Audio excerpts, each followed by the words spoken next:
stream. My name is DM Gary. This is going to be about monster design, and I will be putting this up on YouTube. If you are watching it on YouTube, there will be a couple of times where I'm talking about different things that should be linked down below. If I talk about something that should be linked in the description and it's not there, or I've somehow screwed up this video when it's been uploaded, please shoot me a comment and I will see about trying to get it fixed as quickly as possible. Today what we're going to be going over in general is how you build monsters, and specifically how you build monsters in D&D 4th edition. Now, it doesn't mean that this is exclusively useful for D&D 4th. However, some of the tips and stuff that we're going to be talking about are very aimed at 4th edition design. There's some very specific stuff for 4E that doesn't really translate quite as well to other things. So I'm going to go ahead and give people a minute to kind of get in and get situated. And I'm going to mark this for myself so that I can edit this piece out once I put it on YouTube by putting in this. Let's put in, who do we want to get for our edit out? Our Crustral Blood Flock is going to be our edit out creature that we can look at.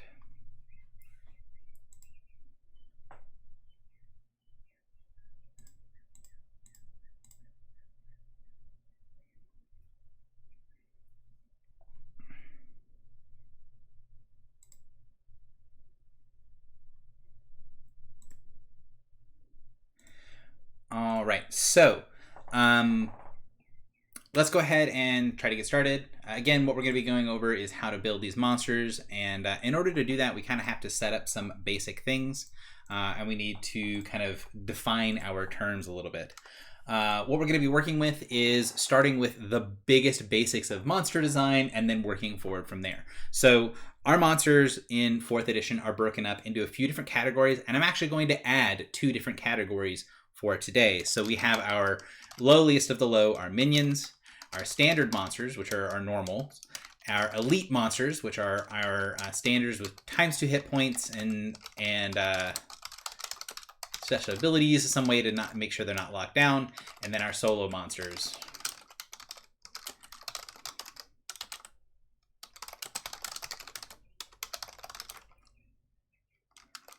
So our big guy with minions, or let's call them underlings so that we don't actually confuse our terms here.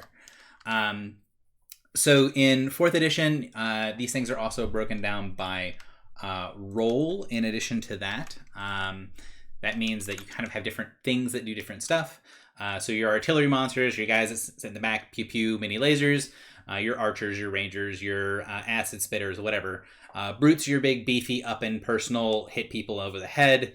Your controllers are going to be the ones that are rearranging the battlefield, crippling ideally team hero, and making it to where team bad guy can get a much more advantageous position. Leaders are going to be doing something a little bit like the leader class in 4th edition, but leaders on Team Monster are going to have some key differences. But typically what they say when they mean leader is they're going to give some sort of benefit buffs, or they're rarely going to be giving out some temporary hit points or removing negative status effects, that sort of stuff. Lurker is something that is a little bit unique to the monster role. So I do want to take a second to talk about it. Lurker is this idea of at least for us, when we're designing them in our DM toolkit, this is our creature that's going to jump out, do a thing, and then probably die. So they've got low hit points, they've got low HP, they're sort of punctuations to whatever's going on here. They might be very strong punctuations. They might pop out and do something powerful, but a lot of times these things have some sort of evasion. Either they can't be targeted, or they're invisible, they phase to a different part of reality, they do all kinds of different things to get into the middle of Team Hero and try to cut deep to cause problems, and then typically they get, surrounded and destroyed. Skirmishers are going to be something that's a lot like the mobile melee classes in 4th edition. They're going to be coming jump in, jump out. They have a lot of movement. They do decent damage, but they're not quite as heavy hitting as the brute, but they're a little bit more agile and stronger. Your soldiers are going to be your front lines of your monsters. Soldiers, in my opinion, in 4th edition are often fairly underutilized. And one of the reasons that I think that they're underutilized is something we'll be getting into today, is that there is a particular mechanic in 4th edition that is very strongly utilized by Team Hero that I think maybe the designers either thought was unfair or difficult to track, or there was some sort of other piece to it that they didn't really want to give this to the DM. But I tend to find that it's very useful is to have the idea of mark violation. It might not actually be mark violation. And what I mean by that is the soldier says, "You there, you are my target and you are going to engage me. And if you do not do that, something happens." It's attack me with my high defenses or else, is something that is very prevalent in defender classes. But it's not something the soldier really does. The soldier tends to be a bit annoying, and some of them do have marks and some of them do things, but the mark violations typically are something that the players really don't have to worry about. So when we do get to specific designing of monsters, we'll hit on that a little bit about what I mean by soldiers and kind of what they've got going on. So this is sort of our background stuff, this left little list here. And if you're just joining in, the reason that this is so simple, or if you're watching this on YouTube, the reason this is so simple is, one, I'm a terrible person and I have very low production quality, which is only matched by the fact that I stream or upload videos like twice a year. But in addition to that, I want to make this very unintimidating. I want to make this something that you can go, oh, I just have like a blank piece of paper and a pencil. Cool. I can easily make monsters.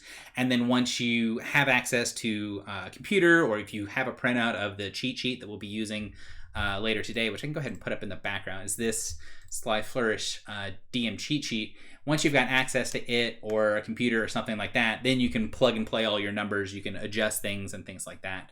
But again, the idea here and the reason that I just have 2 blank notepads is I want this to be really easy. I want this to be something you go, oh yeah, that took me 15 seconds to do. I'm ready for this encounter. I'm ready to be able to take the next step in making my monsters and my adventures memorable, and also stuff that feels like I'm invested in sort of the monsters and what we've got going on. So we've kind of defined our terms. We've got our creatures. We've got all this sort of stuff. The next question is, well, why? Why the hell do we go through all this stuff? There is a very cool tool in the D&D Compendium, which has these monsters. I've got 5,300 monsters here in the monsters in the Compendium. Why am I going to learn a whole new system for how to do this? It's a good question. And there's a couple different reasons that we're going to do this. The first is going to be, for me, once you get used to this system, it's easier. It's less prep work. It's less difficulty. If you're sitting there going, I have an encounter coming up and I want to have, a kobold master of some kind. I want him to be some sort of spellcaster thing. Ooh, I've got a kobold worm priest. That's great. But I want him to be, there's even an acid worm priest. That sounds cool. But I need him to be higher level. All right, there is a higher level one. Well, I want him to be, very specific to what I want. I want this to have a specific idea. You might be able to find the kobold that meets your thing, because we've got 45 kobolds to work with. But if you do something else, like, I don't know, if someone who's in chat can give me a suggestion of a monster that, they kind of want to tweak around with. But if you have another idea, it can be very easy to kind of get lost into, ooh, I want that exact right thing. Let's look at gnolls, for example. So I did a thing where I wanted to have some, hey, gnolls is a good suggestion. I wanted to have some higher level gnolls, and I had a justification for why these gnolls were higher level. I didn't want them to be up here with Yunogu at 28, who's the god of the gnolls. I wanted them to be somewhere in the Paragon, and there's really not a whole lot of options. I wanted there to be some mid-Paragon-y gnolls. And yeah, you can just take up some of the lower level gnolls and scale them up. But when you take something and you move the slider too far, it's not just the math that changes, right? So there's other abilities, there's other things to take into account when you're leveling up or leveling down a monster. So sometimes a heroic level monster might not really threaten a Paragon level group, or a Paragon level monster you decrease into being heroic, he might just truck that lower level group, and it's hard to see from the design point where you kind of went off here. So I'm going to use a couple of examples of why doing it this way is better. One, it's faster for me. It's easier for me to just be like, okay, bam, bam, bam, this is what I want my monster to do. Stick it on a Post-it note. If I'm playing at a table, have this grid in the background that'll give me all I need. I can, right before the combat starts, this is how many guys I'm using, and they'll have, okay, they're level 10-ish, they've got this much HP in this range, they got a little bit more, I'll give these guys 110, these guys are a little bit squishier, I'll give them 80, and then I'm good to go, I'm good to get started. Or I might even go so far as to say, I kind of want this one die here, I'm going to take this 2d6 plus 6, I'm going to make it 2d8 plus 4, because I like having the same damage dice for all of my things. I like making sure that when I'm going to roll a monster, if I'm rolling a Knoll or I'm rolling this one encounter, I'm using all the same size dice. It just makes it easy for me to quickly take my turn when I'm at a real table. If you're playing online, that doesn't really matter. But sometimes it's kind of nice if you're using an established weapon or ability that it does that damage, right? The fireball. It doesn't have to do d6s. It's not required for your enemy caster fireball to do d6s, but I kind of want it to do d6s. You know, if they're attacking with daggers, it doesn't have to do d4s, but I kind of want it to, because there is this certain connection between the idea that we have and the monster that's being put in front of us. So back to why we're doing this. So the other thing is that there are lots of tools. There was a tool with the old adventuring kit that was, I can't remember what it's called now, the adventuring tools or the something along those lines that would give you the ability to level up and level down monsters. And I remember trying to help someone who was just starting DMing, and they wanted to use this cool monster that they had seen in one of the dungeon magazines, but it was slightly too high. It was slightly too low of level, or too high of level. Yeah, it was slightly too high of level. And so they wanted to level it down like 1 or 2 levels, not too far to where it wasn't going to be crazy, but they wanted to level it down a couple of levels. And they knew they could use this tool for it, and so they did this, and I was a player in the game, and then as soon as the monster took their first turn, I went, oh shit. Yes, the tool does actually have that be how it works, but also that's not really how the math works, and part of the reason is that the designers take a lot of these rules as vague guidelines, but when they design these monsters, there's definitely instances where that doesn't kind of fall through. So the monster in question was this guy, the Skeletal Tomb Guardian. So if you look by math, by monster math, at level 10, if he does a medium attack, medium damage, should be doing 2d8 plus 9. So you look at this monster and you go, well, he only does 1d8 plus 2. Like, that's really low damage. So maybe he's just an old monster. Maybe he has the older edition, or the beginning part of the edition math, where monsters had a little bit more hit points, a little bit more defenses, but they didn't do very much damage. However, that's not the case. He's getting to attack twice, so he's doing 2d8 plus 4, and he can also use twin scimitars twice on his turn. So he can swing 4 times on his turn, which makes this monster pretty damaging and deadly. He's a brute. He's meant to hit hard. And when my friend had de-leveled this monster, instead of those swings doing 1d8 plus 2, he had weakened the monster, and by weakening the monster, he had lowered his damage to being 2d8 plus 8. And so it was swinging 4 times for 2d8 plus 8, and it just wrecked people. There's a couple of examples like that of monsters, but the other direction, the ancient Ziggurat mummy, he's a level 21 brute. So this is an epic level thing. These are people, the PCs at this point are becoming immortal, right? These are people that are becoming archmages and demigods and things like that. So this thing should be a heck of a monster that's going after these people. And he's swinging in for 2d6 plus 6. You might notice that this level 21, powerhouse of a brute mummy, he's really not hitting that much harder than this guy. This guy is hitting for 2d8 plus 4, and this is 2d6 plus 6. That means that our level 10 is, by level, hitting about the same damage, maybe slightly higher because, the bigger dice and the chance of the high crit. The lower level guy is hitting harder than the level 21 monster? What is happening here? This is an old dungeon magazine monster. And so if you're adjusting or you're pulling monsters from magazines and sources, it can be sometimes hard to tell where that monster comes from. And for me, I find learning, oh, this magazine at 159 is before the release of Monster Manual 3, that's just too noodly. I don't want to remember that. And again, there are certain monsters that have another element to them, is this tool, while it is great, it doesn't include certain things. It doesn't include the environment that the creature is in. So there are certain creatures, like our Colossus of Larn. So the Colossus of Larn has a trait here that says the Colossus ignores all damage. If an effect would cause it with a save, it does not suffer from it. It is immune to all force movement. It suffers from an effect that ends at the end of a creature's turn. That effect ends at the end of the Colossus's next turn. So this one I picked partially because it's extraordinarily obvious. His hit point line says, the Colossus has infinite hit points and it cannot be bloodied. It should be very obvious to anyone here going, well, I need more than this stat block, right? I need more than this. I need to go to Dungeon 173 and see what's going on with this monster. But not all of them are going to be that obvious. You might have your ancient mummy that you don't really realize why it just doesn't hurt. Like, it's completely ignorable for high level characters.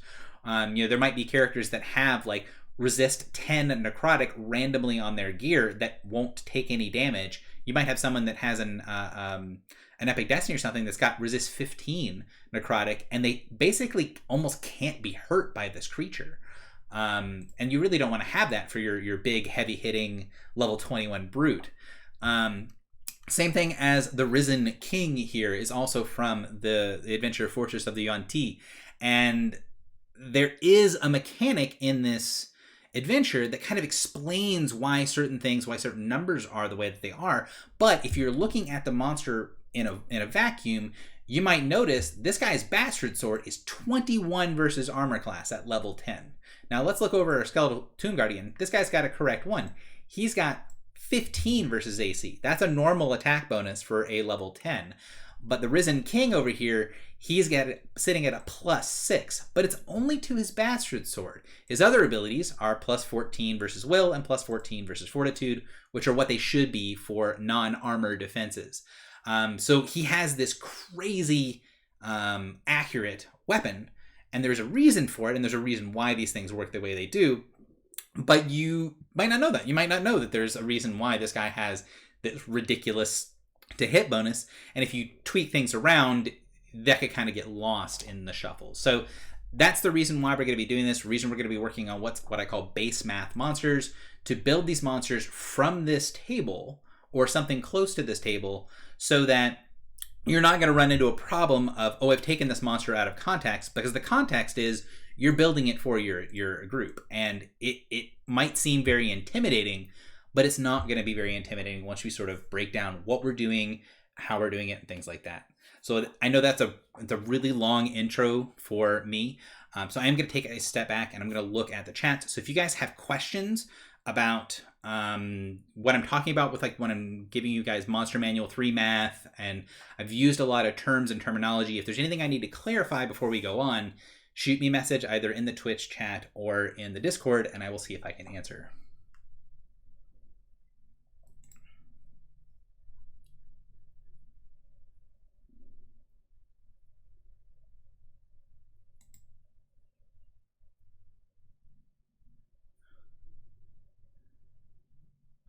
So I'm just listing. So someone asked, are we trying to build from this list? We are kind of. This is mostly just notes to kind of get a start point.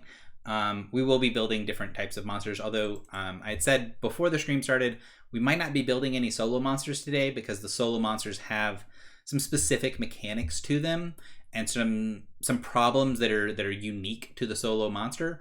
So we might have a chance of being able to develop those today. But we should be able to get there pretty quickly, to do all the others pretty quickly.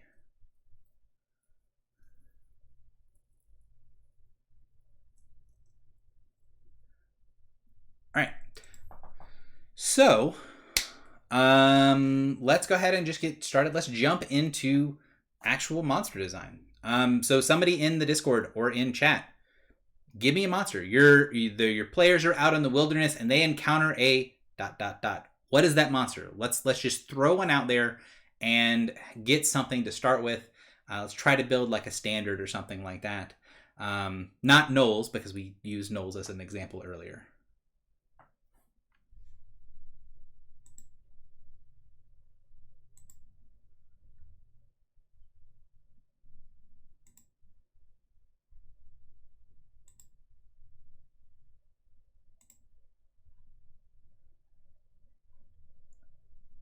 Winter Wolf. Okay.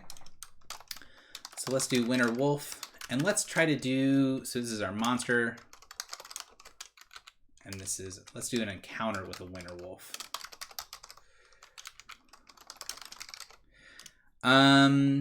So our encounter with our Winter Wolf, because we're gonna, again, we're designing these creatures for use, right? So this is not something we're gonna write up in a monster manual. We're not trying to get it published, anything like this.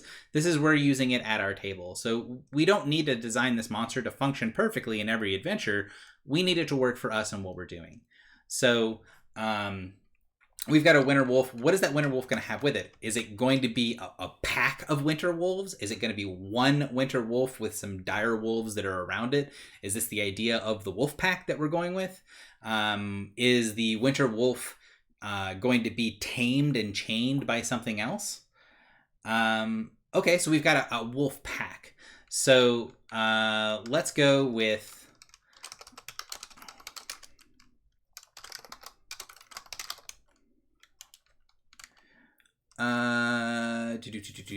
So we've got our Winter Wolf, we've got our Alpha Wolf, which is going to be our leader here, and then we've got our young wolves, our other pack members. So when we're designing an encounter, we're designing these monsters, we're going to be designing everything together. So let's say our Alpha, we want to make our Alpha stronger. But we don't necessarily need to make it elite to be stronger. It can be just slightly higher level. Now, when you're designing adventures and you're designing monsters, you don't want to go too far away from the player's level. And when you do that, or when I do that at least, I'm thinking of, generally speaking, within 2 of the level range of the characters. You don't have to. It's just kind of where we need to be. But what do we need for us to be able to run this Winter Wolf? Well, we need hit points. We need defenses. We need movement. We need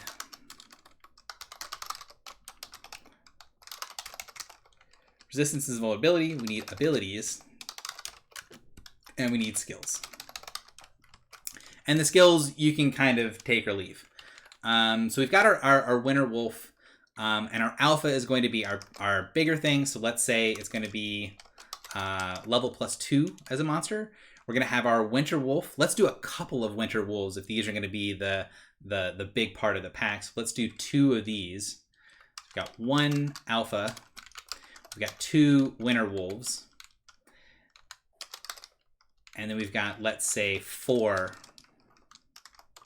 young wolves. Now, if you're running this adventure for X number of players, you can tweak these numbers quite a bit. This is just getting us started, so we have an idea of kind of how powerful we want to make these guys. So this guy's going to be, let's say he's just going to still be a standard. He's going to be a little higher level than the party, but he's going to be a standard. These guys are going to be about they're going to be 1 step down, so let's do level +1, also make them standards. And then these guys are going to be at level, so the level +0. And these guys are going to be what's called threshold minions. So we didn't talk about this before, but I'll go ahead and put this on our list over here as something that I use, is threshold minions. And the idea of a threshold minion is that they are minions, but they are minions that only count as minions if you do above a certain threshold of damage. So for example, your typical minions are going to be sort of, kind of. So the question was, do you pop them like a shaman's spirit companion? Not quite. So spirit companions are resistant to all damage, and then if you do any more than that, they just pop. There are minions that have resistance to damage. There's some minions that have resist all 5, for example, where you have to do 6 damage, but any number of swings of 4 damage are not going to take them out. So threshold minions are things like 5, 10, 15. So you need to do that much damage to do a hit to them. And they tend to have 1, 2, or 3 hits.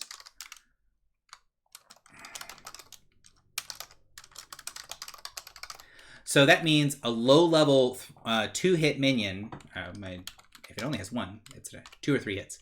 So if it's a low level threshold minion, it has 2 hits, takes 2 hits to kill it. But if you do 6 damage, you do more than 5 damage, you do above its threshold, it just dies in one swing.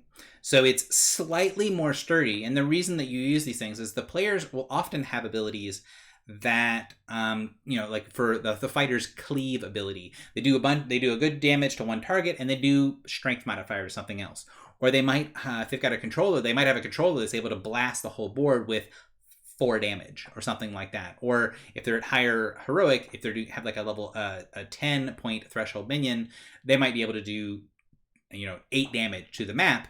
It'd be really cool to have him bloody all of those creatures. One hit they're fine. No hits they're fine. 1 hit they're bloodied. 2 hits they're dead. Where you have a bunch of things get bloodied, and especially if you have that as part of your toolkit, there's a lot of creatures that change when they're bloodied. The minion probably won't change, but in this encounter, we've got young wolves. The winter wolves or the alpha wolf, they might get very upset if their cubs are bloodied or killed. And then if you increase the number of thresholds that you have, you don't necessarily have to stop at 3.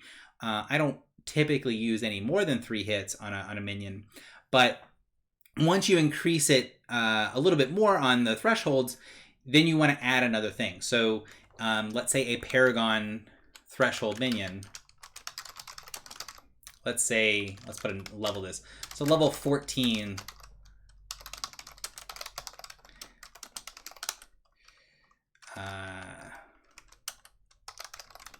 So a level 14 threshold minion would be a 3-hit minion. So you hit it once, it's now injured. You hit it twice, it's now bloodied. You hit it 3 times, it dies. You hit it once for more than 10 damage, that counts as 2 hits. So you hit him for 11, he goes from being fine to bloodied. Or if he's 1 hit, if he's injured and you hit him for 11, he just dies. Or if you get a good swing on this guy, if you hit him for 20, he goes from I'm fine to I don't exist anymore. And the reason this is so helpful, if you do end up using these threshold minions, is it gives a little bit of longevity, and it more importantly gives you another design tool to use. There's the kind of issue with a lot of solo monsters is that you need checkpoints for the encounter to feel dynamic. At the beginning of 4th edition, a lot of solos were giant bags of hit points that didn't really do a lot. They just took a bunch of damage. Oh, now they're bloodied, and then now they're dead. Whereas if you've got, say, 5 standards, which is the same amount that it counts for 1 solo, you've got 10 checkpoints, right? You've got the first guy gets bloodied, the first guy dies. The second guy gets bloodied, the second guy dies. The third guy gets bloodied, the third guy dies. You have 10 checkpoints for your progress in the encounter. With a solo, you've only got 2 checkpoints. Solo's bloodied, solo's dead. Same basic idea is with the threshold minions, is you're increasing the number of checkpoints to make the players feel like they've got forward progression, and also give you more tools of, I want this thing to happen, there's going to be a trigger. Okay, so we've got our threshold minion, we've got our standards. Again, these are all adjustable numbers. It just gets us started. So we've got our winter wolf. So what do we do for hit points? So we've got, we need to put up what type of monsters these are. So we should have our alpha wolf. He's going to be a leader, right? He's an alpha. That's kind of part of the thing. But what else is the alpha going to be? So he's probably not going to be an artillery. Maybe he is, but probably not. You tend to not see a lot of wolves shooting things from the back row, but hey, it's your campaign setting. It's your adventure. How is the wolf being an artillery could be really fun. He could be a brute, but a brute leader is pretty uncommon, but we could say that this pack is pretty, the might makes right. It's not necessarily the most intelligent leader, it's the strongest leader. This is the big bad wolf. So that's why this guy is a brute. But he is also a little bit higher level, so we could use that as well. Controller, again, probably same, not with artillery. He does have the leader subtype, which is not a role, it's kind of a sub thing you can tack on with anything else. We don't want him to be a lurker because he should be the focus of what's going on here, and if he pops out and then kind of dies, it's problematic. And so we've got skirmisher, which probably our young wolves are going to be skirmishers. So let's do these skirmishers, and then we have our alpha wolf, which is going to be our winter wolves, which probably in this situation are going to end up being soldiers. These are going to be your front lines. They're going to be the ones that are kind of protecting and being around the younger wolves and keeping things from getting to their leader, to their guy. So our leader might actually be a brute. He's just the big nasty wolf. So now we've got a type here. So we've got a winter wolf, and it's a standard soldier. So hit points. How do we do hit points and defenses? Well, we have a nice chart here, which will give us all this stuff. And you can just use this, especially if you know what level you're going to be running at. You can say, well, I want this monster to be, a little bit higher than the party, right? So the party is level 5, and we have this guy as level +1, so he's going to be level 6, so he's going to have hit points in this range. You can do that. No problem with doing that. I've done it a lot at the table before. However, when I am building a monster, when I'm doing my kind of post-it math for these monsters, I tend not to design them that way. What I tend to do is do the level and then the starting hit points. So our level and starting hit points is going to look a little bit like this. So every monster gets between 6 and 10 hit points per level. And they start off with 18 to 28 hit points. 18 to 28 is the base, and then every time they level up, they gain a certain amount of hit points. A lot like monsters do, or a lot like players do. And if you have an elite or something, it's just a multiplier that gets tacked on top of that. So our winter wolf soldier here, he should have somewhere in the medium hit points. And the way that you use this is the second part, or actually I should flip this around.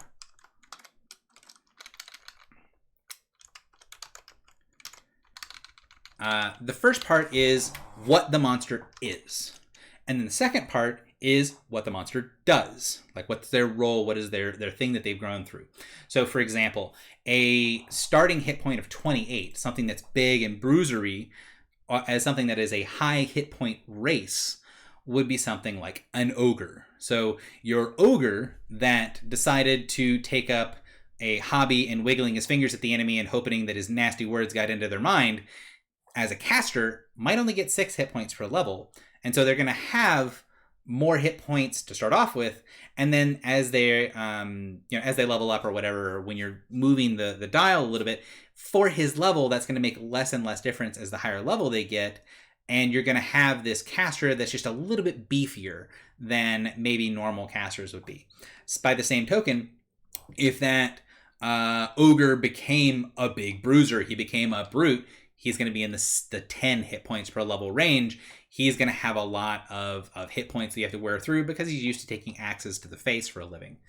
Same thing inverted, right? So you've got your 18 hit points. You've got your gnome, right? Your gnome character that's low hit points is out in the world. And if it's a gnome illusionist, they were born small and they took some sort of profession that doesn't tend to have a lot of sturdiness in it. They get their 6 hit points per level. They're going to be on the very low end of the chart. And if they decided, hey, against all odds, Mama told me to be a tinkerer, but I really like the axe, I'm going to be a gnome barbarian, then they're going to be getting at the higher end of things. And you can use that as sort of another toggle to play with that, more than making it to where you have the exact right number. That's not the goal here. The goal is not to be correct.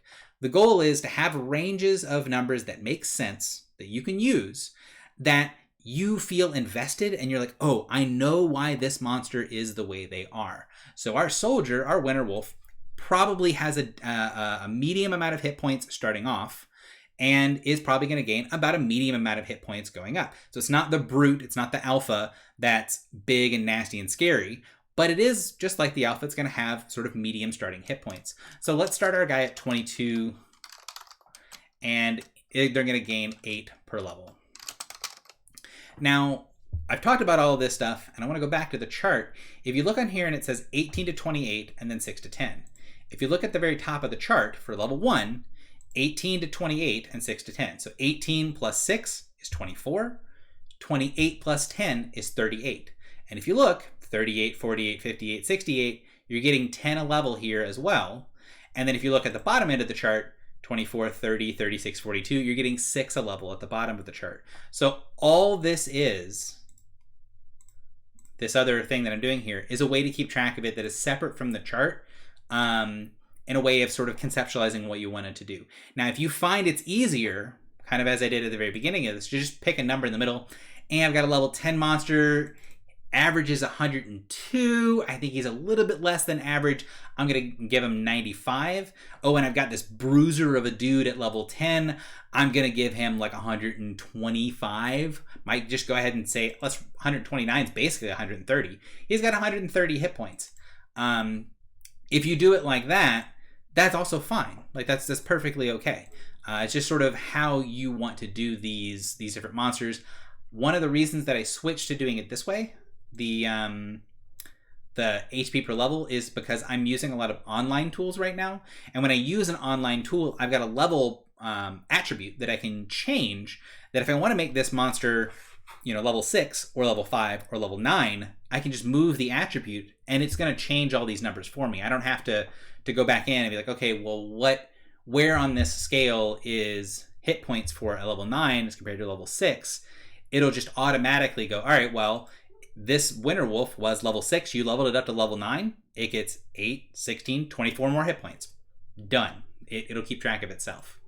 So for defenses, again, you have a chart here where you have your defenses.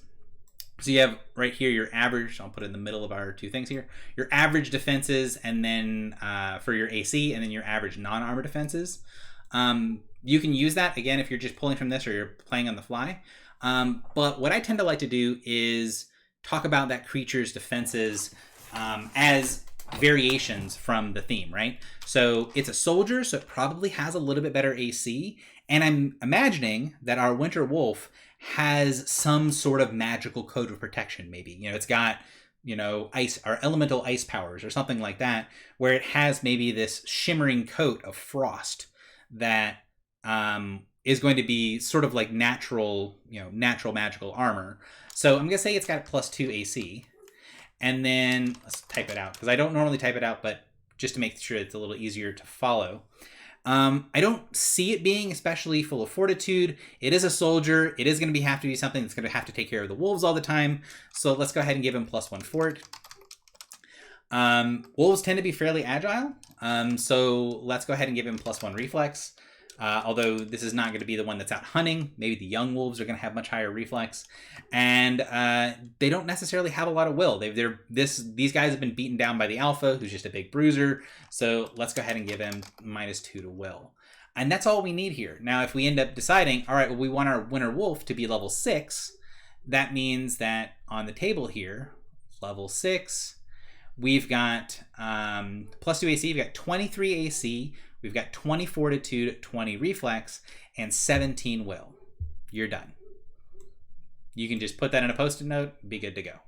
I tend to put just this part, so I write it as +2, +1, +1, -2, and I just stick that on a post-it, and then when I'm actually playing at the table, I'm like, I want him to be about this level, and then I lock in his defenses at the table.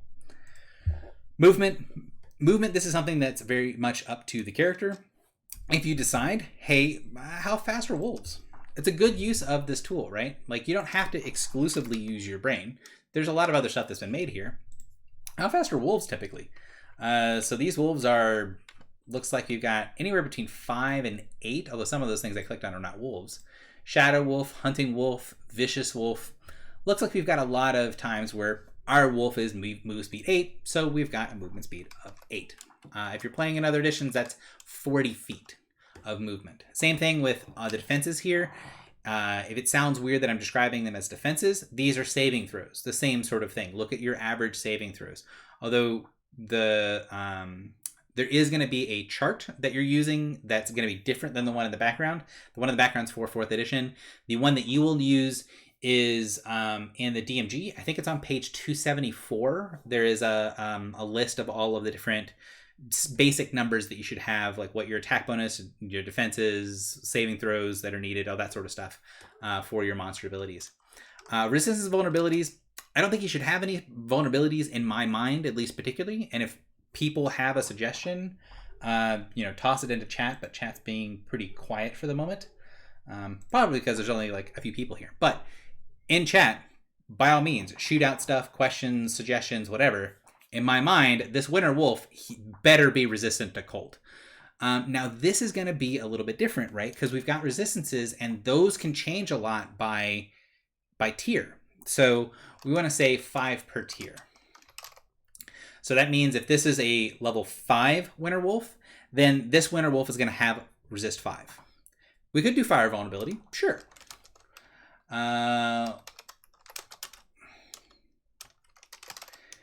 Now, I probably won't make the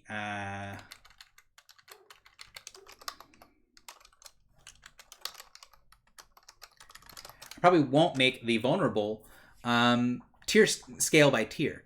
And the reason that I don't want to make the vulnerable scale by tier is because you want to not make it super swingy. Also, when you're making monsters, especially for your adventuring group, you want to be mindful of what your players have access to and how much you're telegraphing this, right? So if you know that 3 different people in your group, you're level 12, you're running for them for a long time, you know 3 different people in your group are cold users. They aren't sorcerers. They don't have a way to penetrate cold resistance. Understand that this monster is going to be way sturdier against those players. And what you probably want to do is telegraph to the players, hey, you're in the realm of the Winter Queen, and there are these wolves and other creatures of cold. You know, you're traveling in an area of sub-zero temperatures at all times, and the creatures are adapted to it. You know, when you set it up for them, if you're going to throw something that is very strong against a particular non-narrative build that the players have done, something that their character has been built around, because the way the 4th edition works, you typically want to telegraph that. You want them to get to the point of going, yeah, you know, really, it sucks that we just fought a fire elemental and I'm a fire mage and I don't have any way to get around resistances, but I kind of saw that coming when we walked into the volcano. That's the reaction you want to get from your players. You don't want to get to the, oh man, you know, we were wandering in the forest and these winter wolves jumped down and all my stuff was cold. I sucked. Like, I didn't do anything. It wasn't fun, right? So if your players feel like they might have been able to adjust things, or they kind of knew that this was going to be happening, then they don't feel as silver bulleted. They don't feel like, oh, this creature was made to screw me over. So if it's got resist 5 per tier, so it's Paragon, it's a 2nd tier, means it got resist 10 to cold. Just be mindful of how that affects your party, especially, and same thing with vulnerable fire.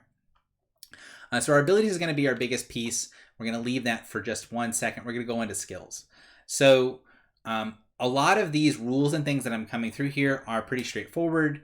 Ideally, you should be able to follow it. If you're not following something that I'm doing, speak up. I will re-explain things or go or answer whatever questions. This is going to be a little bit different / controversial for skills.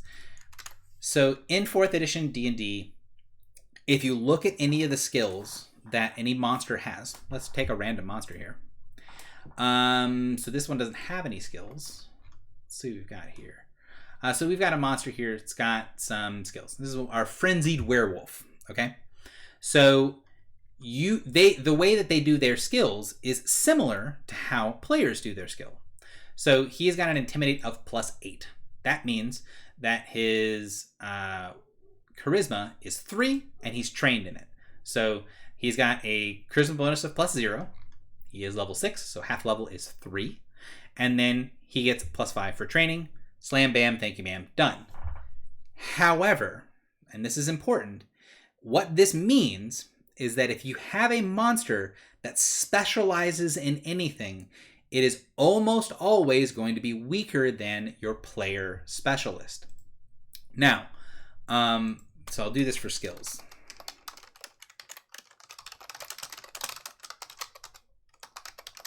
Now, you might say, well, that's fine. If you have a gnome illusionist NPC and you've got a gnome illusionist in the party and they both roll Arcana, I want my gnome illusionist NPC to have a lower bonus. I want them to just be worse than our PCs because the PCs are exceptional.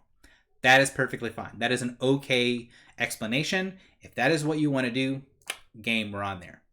However, I find that it tends to be something that if ever the skills are contested, you have an issue with the skills not kind of lining up with how things should be, because there's something the players have access to that the monsters do not. And that is what I call expertise. Now, expertise doesn't mean the expertise feats that give you the scaling +1 to attacks. What I mean by expertise is they have something that allows them beyond stats, beyond level, beyond training to become a super specialist. So what are the specialist tools? If you're in chat, what are some specialist tools? What do the players have access to that the monsters don't for boosting their skills?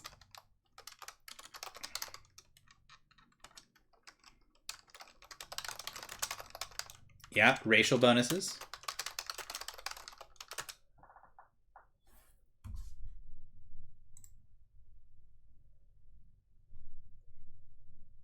Sorry, I'm clicking through chats to make sure I'm not missing anything. We got themes, paragon paths, backgrounds, and items is one that wasn't mentioned, but I do want to throw in there.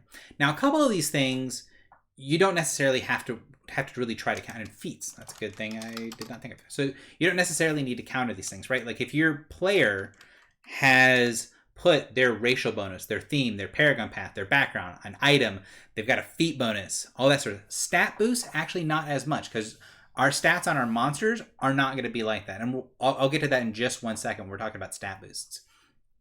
So they have all of these other things, right? You've got your half level, your stat, your training, and then I've got a +2 racial bonus. I've got a +2 power bonus from my theme. I've got a +2 bonus, an untyped bonus from my paragon path. My background gave me a +1 or +2.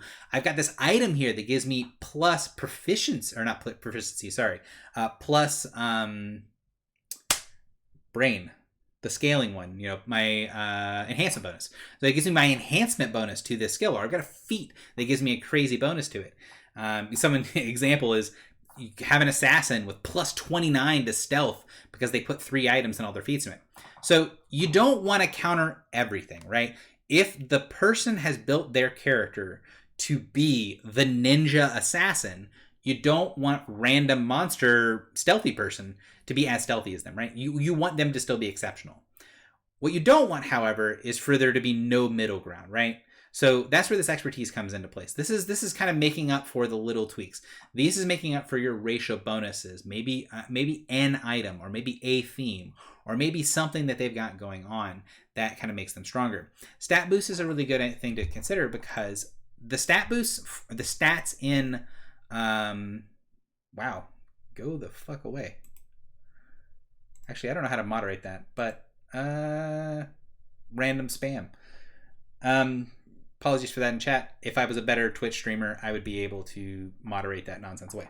Anyways, so stat boost, right? So the stats of creatures in 4E don't really play that well with the tiers and things, right? So your players, your stat for a player is going to be within a very strong bracket, right? You can never get above 30, and that's only an epic. In heroic, if you're level 10, you're never going to have more than a 22 in that stat, and that 22 means that you are highly, highly specialized at level 10.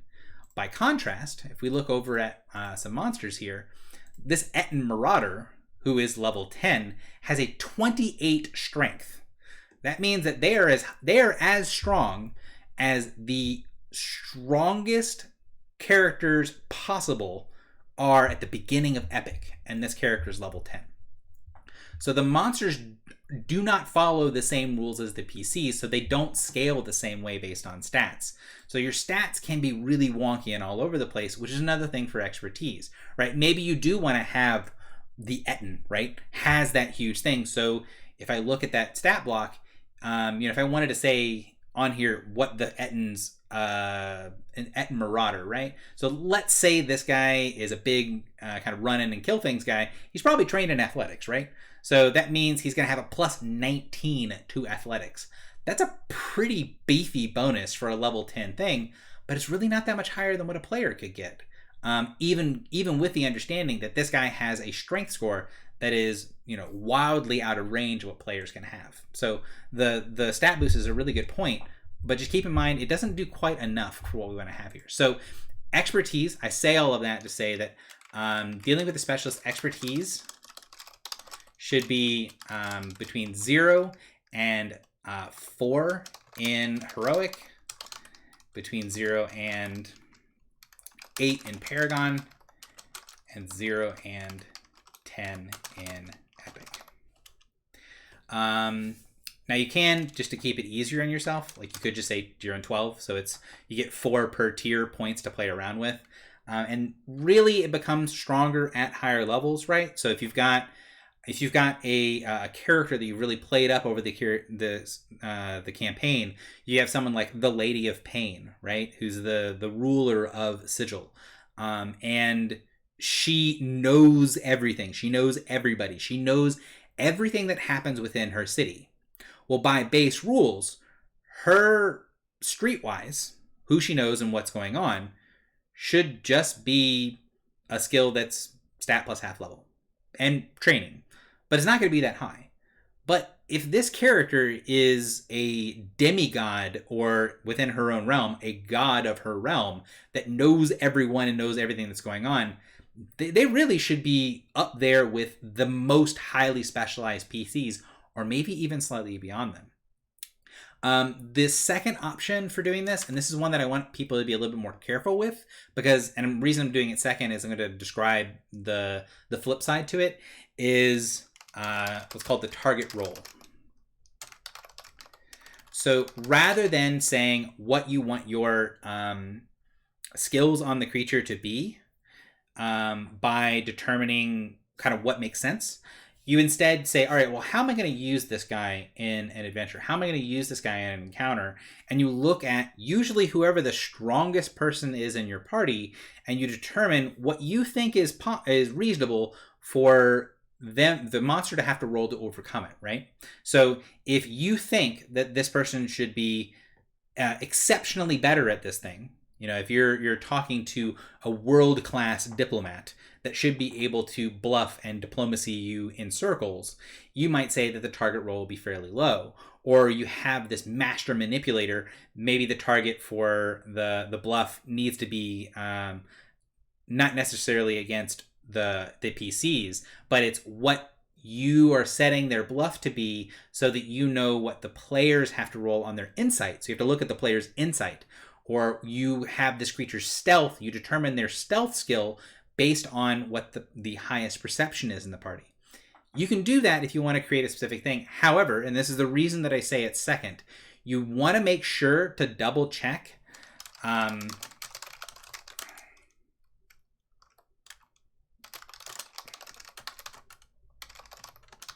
with base skill by build math. So if you look at this and you say, all right, well, I want to have this guy, say the person in the party has a 20 perception, and I want this guy to sneak up on the party. I want him to be able to do it pretty easily. I want to be able to sneak up on as a 5, a roll of a 5. That means that you gotta have a 15 in stealth in order to do that. So the passive perception of the party is 20. You want them to be able to sneak up on them fairly easily. Means that this guy's got to have a 15 stealth. If you then look at the level range and you say, all right, well, half level plus this guy's dex means that he's going to have a total of 6, and we're in heroic, so you need to make up an extra 9 points for a heroic creature. You don't want to do that. You probably want to change how your adventure works, because that likely means that your player has put a lot of investment of their character in being on watch. Now I'm going to use an example from me as a player. So I played as a Wood Elf Avenger in a campaign, and there was an instance where the DM wanted some guys to sneak up on us. It was very clear that's what the DM wanted to have happen. However, I had put my theme, I had a +2 power bonus for my theme, I had a racial bonus of +2, I was an Avenger with Wisdom as my primary stat, and I was level 8, so that meant I had a 20 as my Wisdom skill. I had a background that had a benefit to my perception, and I had an item that gave me a benefit to perception. So my passive perception was something that was incredibly high. And when this thing happened, we got snuck up on while I was on watch, and these guys jumped down and got a surprise round on us and ambushed us. After the session was over, I sat down with the DM and I went, okay, I'm not going to fight you on it that much. I'm going to say, hey, that kind of sucks during the session, but I'm going to sit down with you after and look through math. What was the roll here? Because you could say, oh yeah, the person just rolled. I want to be able to see what that is, because my character is specialized in being anti-ambush. So if I get ambushed, I want to know, well, what is the benchmark that we're working with here? And when we looked at it and we looked at his monsters and he actually calculated what that monster's stealth score would be, if we assumed that character had max agility for what he was thinking maybe it had as much as 24 agility or 26, I say agility, dexterity, sorry, 24 or 26 dexterity, and then he got half level, and let's say he was higher level than me, all this sort of stuff. Even if we use the highest possible numbers of things that he had suggested, because he didn't build all these things out when he built the monster, that monster would have need to roll somewhere between a 24 and a 29 on a d20 in order to beat my passive perception. And when you have something like that, it really kicks the suspension of disbelief down a lot. You don't want to take that away from your players. So if you do the method for target rolls, make sense. Make sure that your areas make basic sense, right? Like you don't want to be 15 off of your target because you're like, man, I really want to sneak up on them, but this one guy, he has the perception to sneak up on me. I'm just going to make this monster that just bypasses his thing. Don't do that. Make a monster that can react to being caught, right? Let's assume he's going to sneak up. He's going to try to sneak up. The players are going to see him. And then when you build your monster, build him an ability for when he gets caught, something cool happens, right? Because then you're not screwed because you built this monster to sneak up on people and he didn't get a chance to sneak up on people. And then your player doesn't feel like, oh, everything that I've chosen to do is completely pointless because the DM wanted to sneak up on me, so they snuck up on me. You don't want either of those extremes, right? You want something in the middle. So let's do for our wolf here. You've got the half stat plus training plus expertise. These things you typically don't need to keep track of. In heroic, you're going to basically just make stats that make sense, and then leave it alone. You probably won't use any of these skills. If you think you're going to have an encounter with ravines or things that they're going to have to jump over, make sure you give them athletics. You say it's half level plus our stat for a wolf, let's say, is going to be 5 or 6. So let's say 5 to 7 for dex, or for strength, sorry. Actually, no, probably less. Probably 4 to 6 for strength, depending on what level we are. And then probably doesn't have any special expertise in athletics, because this isn't like a magical jumping wolf. It's a magical frost wolf. So we don't need any extra expertise for him, and we can just go for it as we go. But that's something that I don't tend to build into my monsters. I don't tend to build it in unless it's important to the encounter. Got an encounter where I know I'm going to need athletics, I'll roll it. Or if I'm in an adventure and I know that my players, I've got someone that's playing a character that's built around grabbing and grappling characters, I need to have their athletics and acrobatics as things in here because the players are going to encounter that, because the players are going to need it. So this is...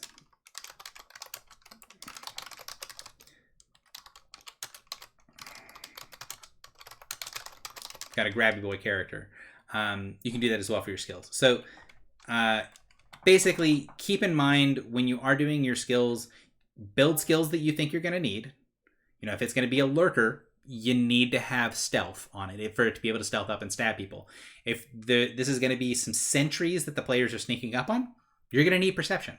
And if you don't know them, that's fine. They're very easy just to either pop up and say it, or if you're running online or you've got a monster manual in front of you or you've got access to a compendium, you can be like, okay, well, you know, I have a scout of some kind that's our Thrycreen scout here. Okay, well, he's got some decent perception. He's not trained in it, right? So he's not down here. Actually, he is trained in it. It's just not listed. So he's got a wisdom of 15 plus 5. I think this kind of matches up. Cool, we've got this guy that's got a perception plus 10, right? So he's got a passive perception of 20. That's good enough. You don't need anything else on top of it. And as long as you're using these tools to get your numbers in vaguely the right range, your players are not going to revolt. It's only going to be a problem if you're noticing either A, skills are pointless because your NPCs are always going to lose because of this whole specialist problem over here. And again, you're usually going to be combating the specialist in your party, right? Like, you're not sneaking up on the least observant person in the party. You're sneaking up on the most observant person. You're not having a duel of wits and words with the barbarian in the party, probably. You're probably having a duel of wits and words with the bard.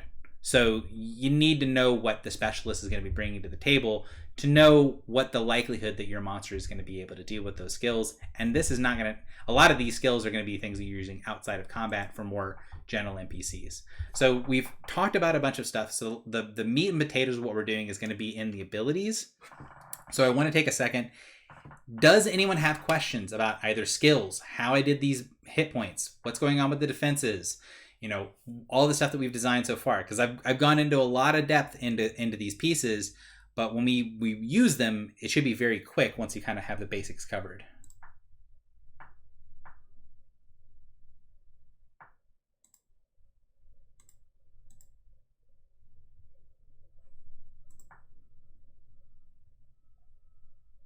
All right. Not seeing any questions. By all means, please interrupt me if you need to. So let's get into our abilities. So chat, shoot me out abilities. What sort of abilities should this Winter Wolf have? He should have some sort of, we talked about some sort of frost armor type ability. So that's going to be the thing. Right now we're just brainstorming, right? We're just throwing up things on this Winter Wolf we want to have. It's a wolf. It's probably got some sort of bite. Maybe it has some sort of like takedown attack. It's got the younger wolves, so it's got the pack around it. And it is a soldier type. So you've got some sort of mark or and mark violation.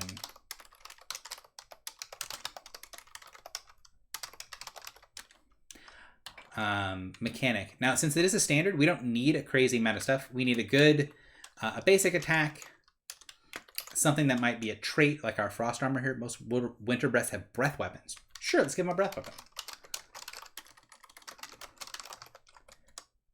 And we can, as we do, I mean, I don't know. Here's the thing. We're making the Winter Wolf as your Winter Wolf. So Koga was saying that most Winter Wolves have breath weapons. He thinks he's not really sure. So here's the thing. The idea of doing this is so we do not have to refer to what else is going on.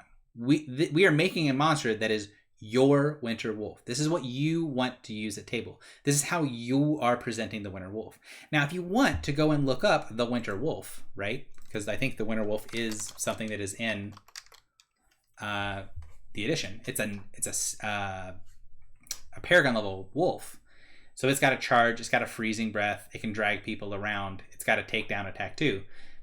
You're going to be able to see kind of what the Winter Wolf has. But if you look, it's got a takedown attack. It's got a bite.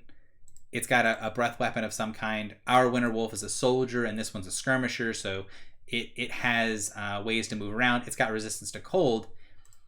I did not look at this monster when we were building this Winter Wolf, and what we've come up to is thematically pretty close to what this wolf is going to be, right? So you have the Winter Wolf concept here, and it's really easy to remember or to think about the thematics of these monsters and quickly be able to go, okay, well, I think it has this, this, and this.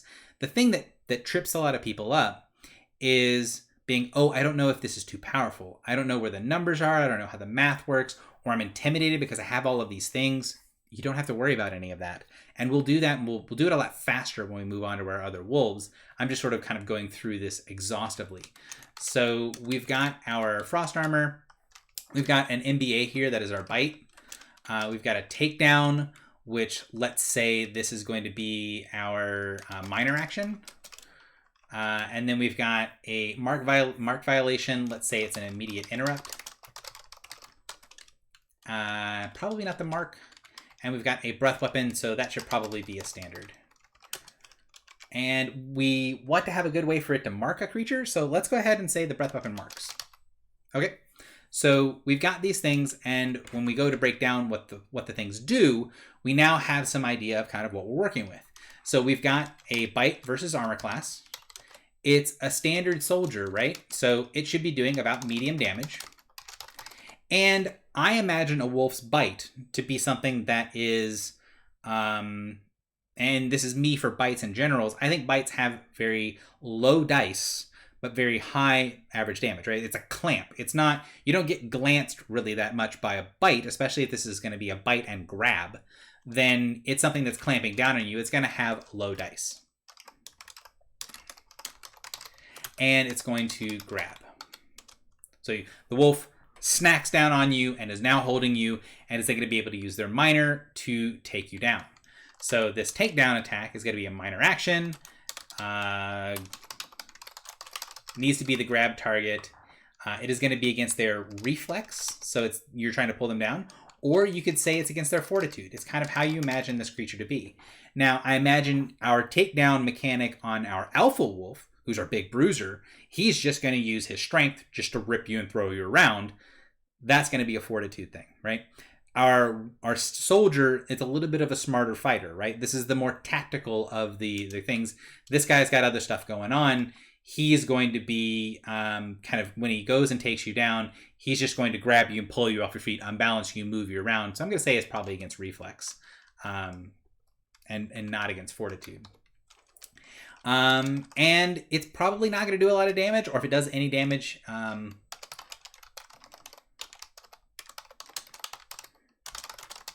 and it's going to knock the target prone. So, and then our marker violation and our breath weapon. So let's do our immediate last, because it's going to be the last piece of our toolkit. And let's do our breath weapon, right? So our breath weapon is going to be, so the two things we have so far are MBA and our minor. We've not talked about how often they can use them. How often should the wolf be able to bite someone and drag them to the ground? Probably always. As many times as they can bite you, they should be able to drag you to the ground. How many times should they bite you? Well, as many actions as they have. If you get near the head of the wolf, even if it's cut off, probably still going to bite you. And might take your whole arm with you. Who knows? It's a spirit of the forest. The standard, however, the breath weapon that marks, it probably shouldn't be at will. It should probably be something that recharges. So we can do recharge.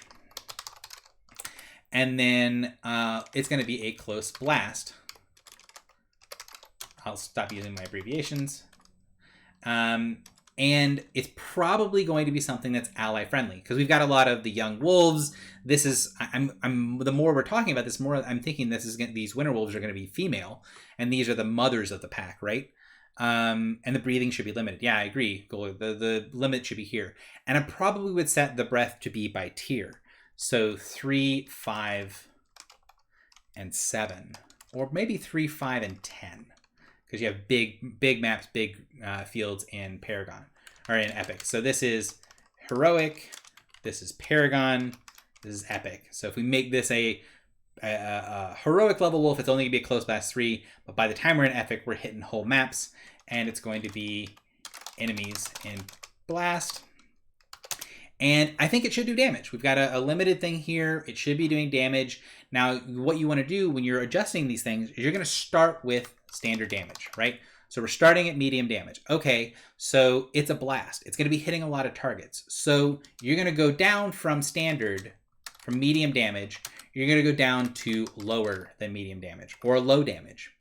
And then you're going to say, well, yes, but it also is going to be something that is a recharge, right? So he doesn't get to use it very often, so it should be stronger, which means you might be able to put it back up and knock it up to something like high damage if he's not going to be able to use it very much. Then you say, okay, so we've got medium, and we'll label these a little bit better. We start there, say, all right, but he's going to be blasting. We're going to knock it down a peg because it's a blast, and then we're going to ramp it up because it's a limited use. And then lastly, it does something, right? It has other stuff. It's not just a breath for damage. It's going to mark the target, and it's a cold breath. It's probably going to slow the target, right? So it's going to mark and slow. So it's going to be lowered down to maybe medium high, or medium high. So mark and slow, because neither mark nor slow is that strong of a mechanic, especially if we make this like save ends, or especially if we put them together. If it's mark and slowed save ends, that might be very strong at low level and very weak at higher level. And there's going to be a lot of like, oh, how do I know how strong this different condition is at different levels? We'll try to get in that later on today. If I don't have time to get into it, then I'll explain it some other time, or maybe I'll put as something in the description down below. Hey, this is how you determine where in the scale these different abilities are. It's a tool that I've been meaning to work on for a long time, but I'm so used to doing it in my head, it's very difficult to design a tool that does that same sort of intuition type thing that I do. So we've got an ability, it marks and slows, we've got all this stuff. Now, you're not going to write all this on the sheet. I was showing you know, showing my work and how I'm getting to where I'm going here. So it's going to do medium damage, medium high damage.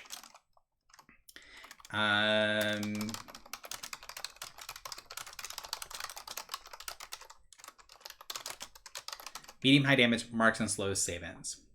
So that's how we're doing this. That's where it is. And then we've got an interrupt. Now, this is something I was partially leaving to last because I like to use any sort of off-turn actions as something to complete the creature, right? And when it's got a mark violation like this, most mark violations, most marking creatures in the game, they do not have strong mark violation. However, I think that that's sort of a design, not necessarily a mistake, but an area of design that could be explored more, right? Because you want to, for game design purposes, not necessarily for verisimilitude, but for game design purposes, like with the resistance on our Winter Wolf, you want to be able to telegraph as much as possible, and you want to leave as much of the player's choice as possible intact. So a lot of times monsters will get an extra melee basic, or they'll get an extra swing, and they'll be able to do something minor to you if you violate their mark. Because the idea there is, hey, the players are doing what they want to do. We want to threaten them a little bit, but we don't want to like cripple them and force them to attack this thing, because we don't want to completely take away all the choices. In my mind, if there's not really a juicy part to why these people are being marked, if it's -2 with something else, that's a status effect that I could just write -2 to attacks on this ability. That's not interesting to me, right? Or I could give this creature an aura that says enemies take a -2 penalty to attack rolls against their allies while they're within the aura. That's not interesting to me, right? So what's interesting to me is to give the players a choice that matters. Do you want to go after the Winter Wolf, or are you going to risk what happens if you do not attack the Winter Wolf, right? So with that, let's make our mark violation actually matter. Does anyone have ideas? So we breathe on them, you coat the team players in frost, they ignore the wolf, they ignore the call of winter. What should happen to the players? What should happen to that person who violates the supremacy of our wolf? The slow could turn into immobilize. Yeah. Now, that would be something that would be a heroic thing to do, right? So let's say our mark violation does high damage, right? You evoke the ire of the wolf. It's going to do high damage to you. Also, this is going to be limited. So you could do high damage, or if it's higher level,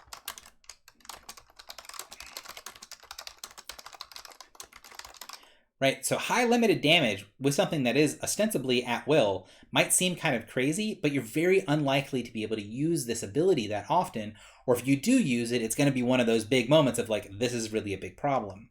So a good idea is, and Kulga mentioned in the chat, of saying that this is going to be changing our ability, right? We've got a mark and slow. And we first need to make some sort of attack roll. So mark violation, we need to do our trigger first, sorry. So our trigger is attacks a non-winter wolf. Now, you could just have it be attacks not this person, but since we're planning on using multiple winter wolves, and also because we're planning on having these winter wolves be with other wolves, it's easier for you to track And it's easier for the mentality here to just say, you need to attack one of the wolves rather than having to try to remember, okay, well, that player is marked by this wolf, but it attacked the other wolf. Instead, no, you need to attack one of the winter wolves. And then it's going to be, let's say, a close burst 5. You need to be somewhat close to the creature still. Let's do 5-10. So this is in Heroic, and this is in Paragon and Epic. So if you're somewhere close enough, the wolf can kind of turn to you, and then it's going to be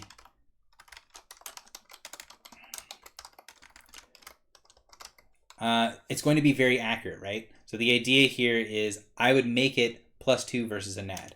Now you can also just do versus fort, right? You can just say it doesn't get the attack bonus, it's just versus fort. I like doing it to where your mark violation, in the original design of soldiers got +2 to hit. And the reason that they designed them that way is so that they seemed less ignorable to players, right? They didn't do a lot of damage, they didn't have a lot of strong status effects, but they hit very frequently.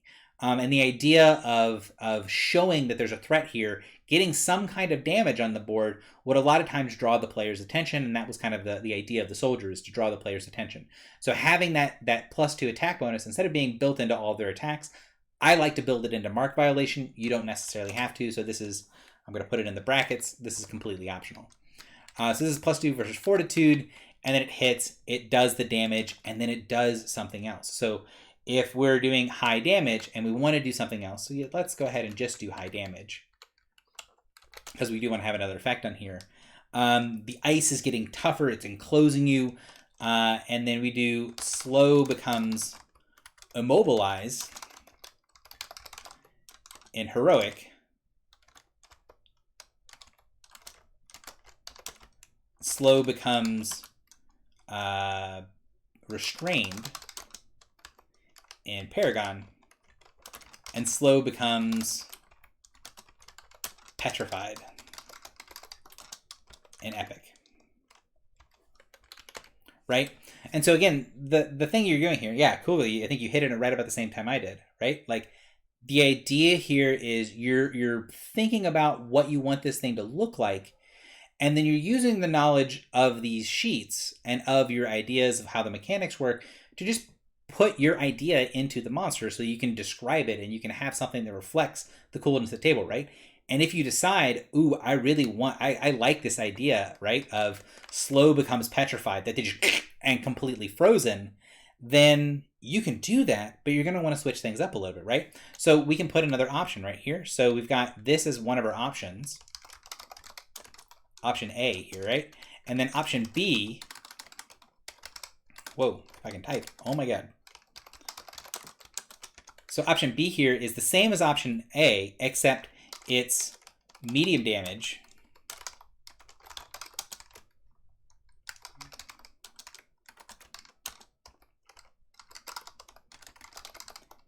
And it's an immediate reaction.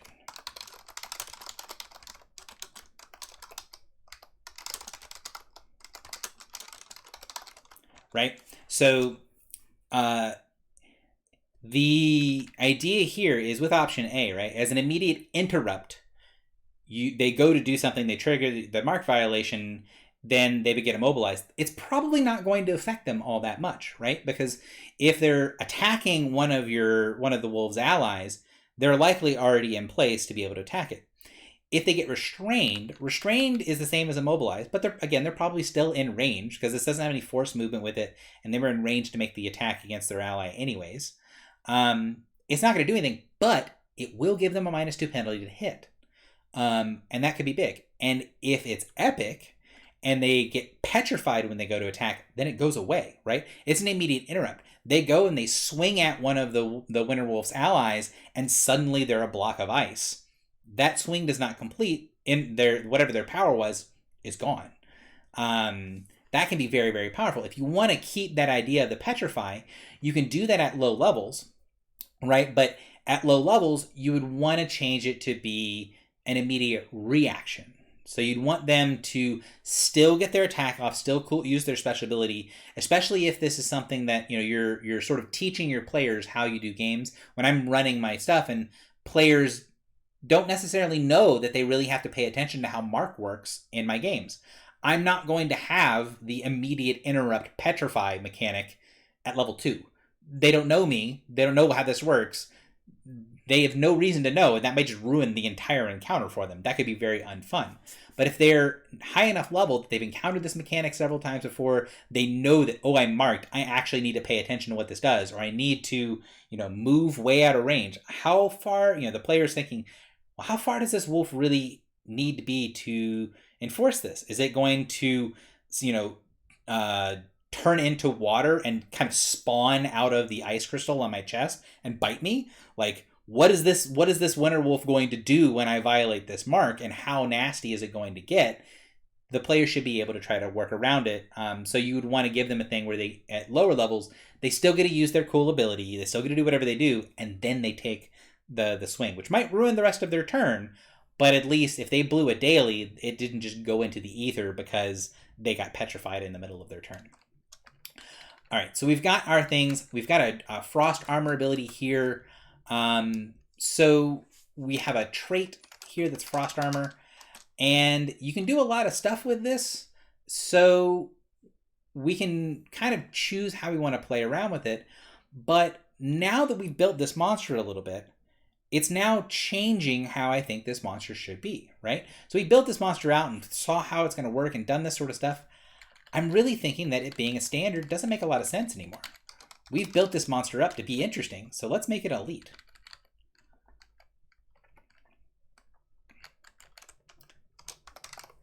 Now, since we've turned our cool monster, and we're going to give it another frost armor trait here, let's say our frost armor trait gives half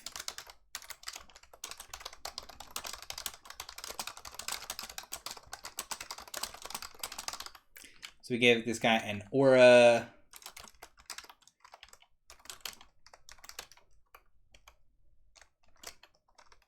Aura 235. So he's got, in heroic, aura 2, in paragon, aura 3, in epic, aura 5. And if you end your turn in the aura, you take half minion cold damage when you end your turn in the aura. And maybe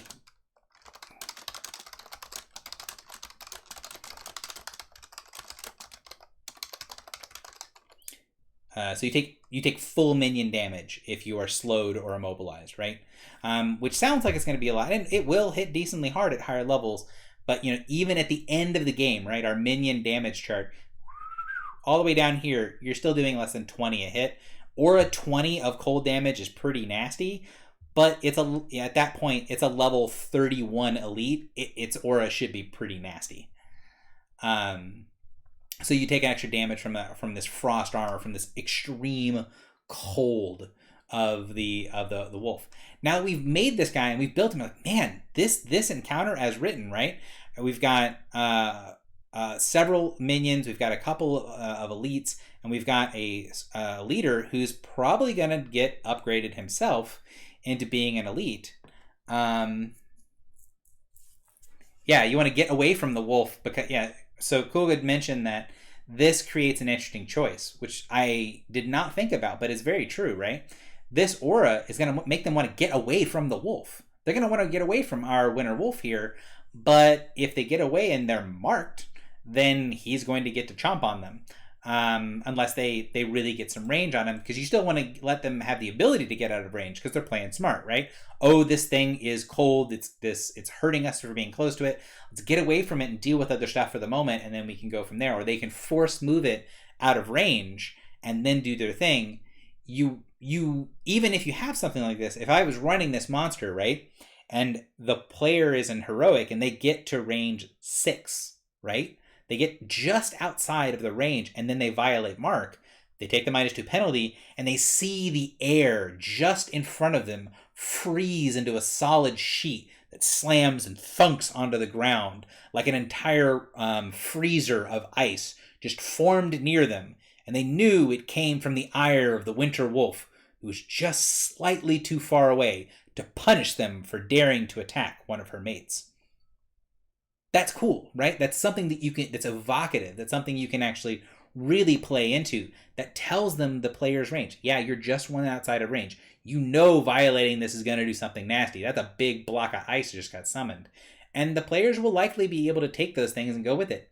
The other thing is that if you have that idea, right? Like if you have the idea that you want to freeze them solid when they violate mark, if you didn't come up with it when you're starting it off, if you know the basic rules for how these things work and you're like, oh, I think it should do decent damage, you can just kind of pull something from this chart, and you might not get exactly what you would get if you designed it all ahead of time and you made sure all of the noodly pieces were perfect, but you're going to get pretty close to the right range.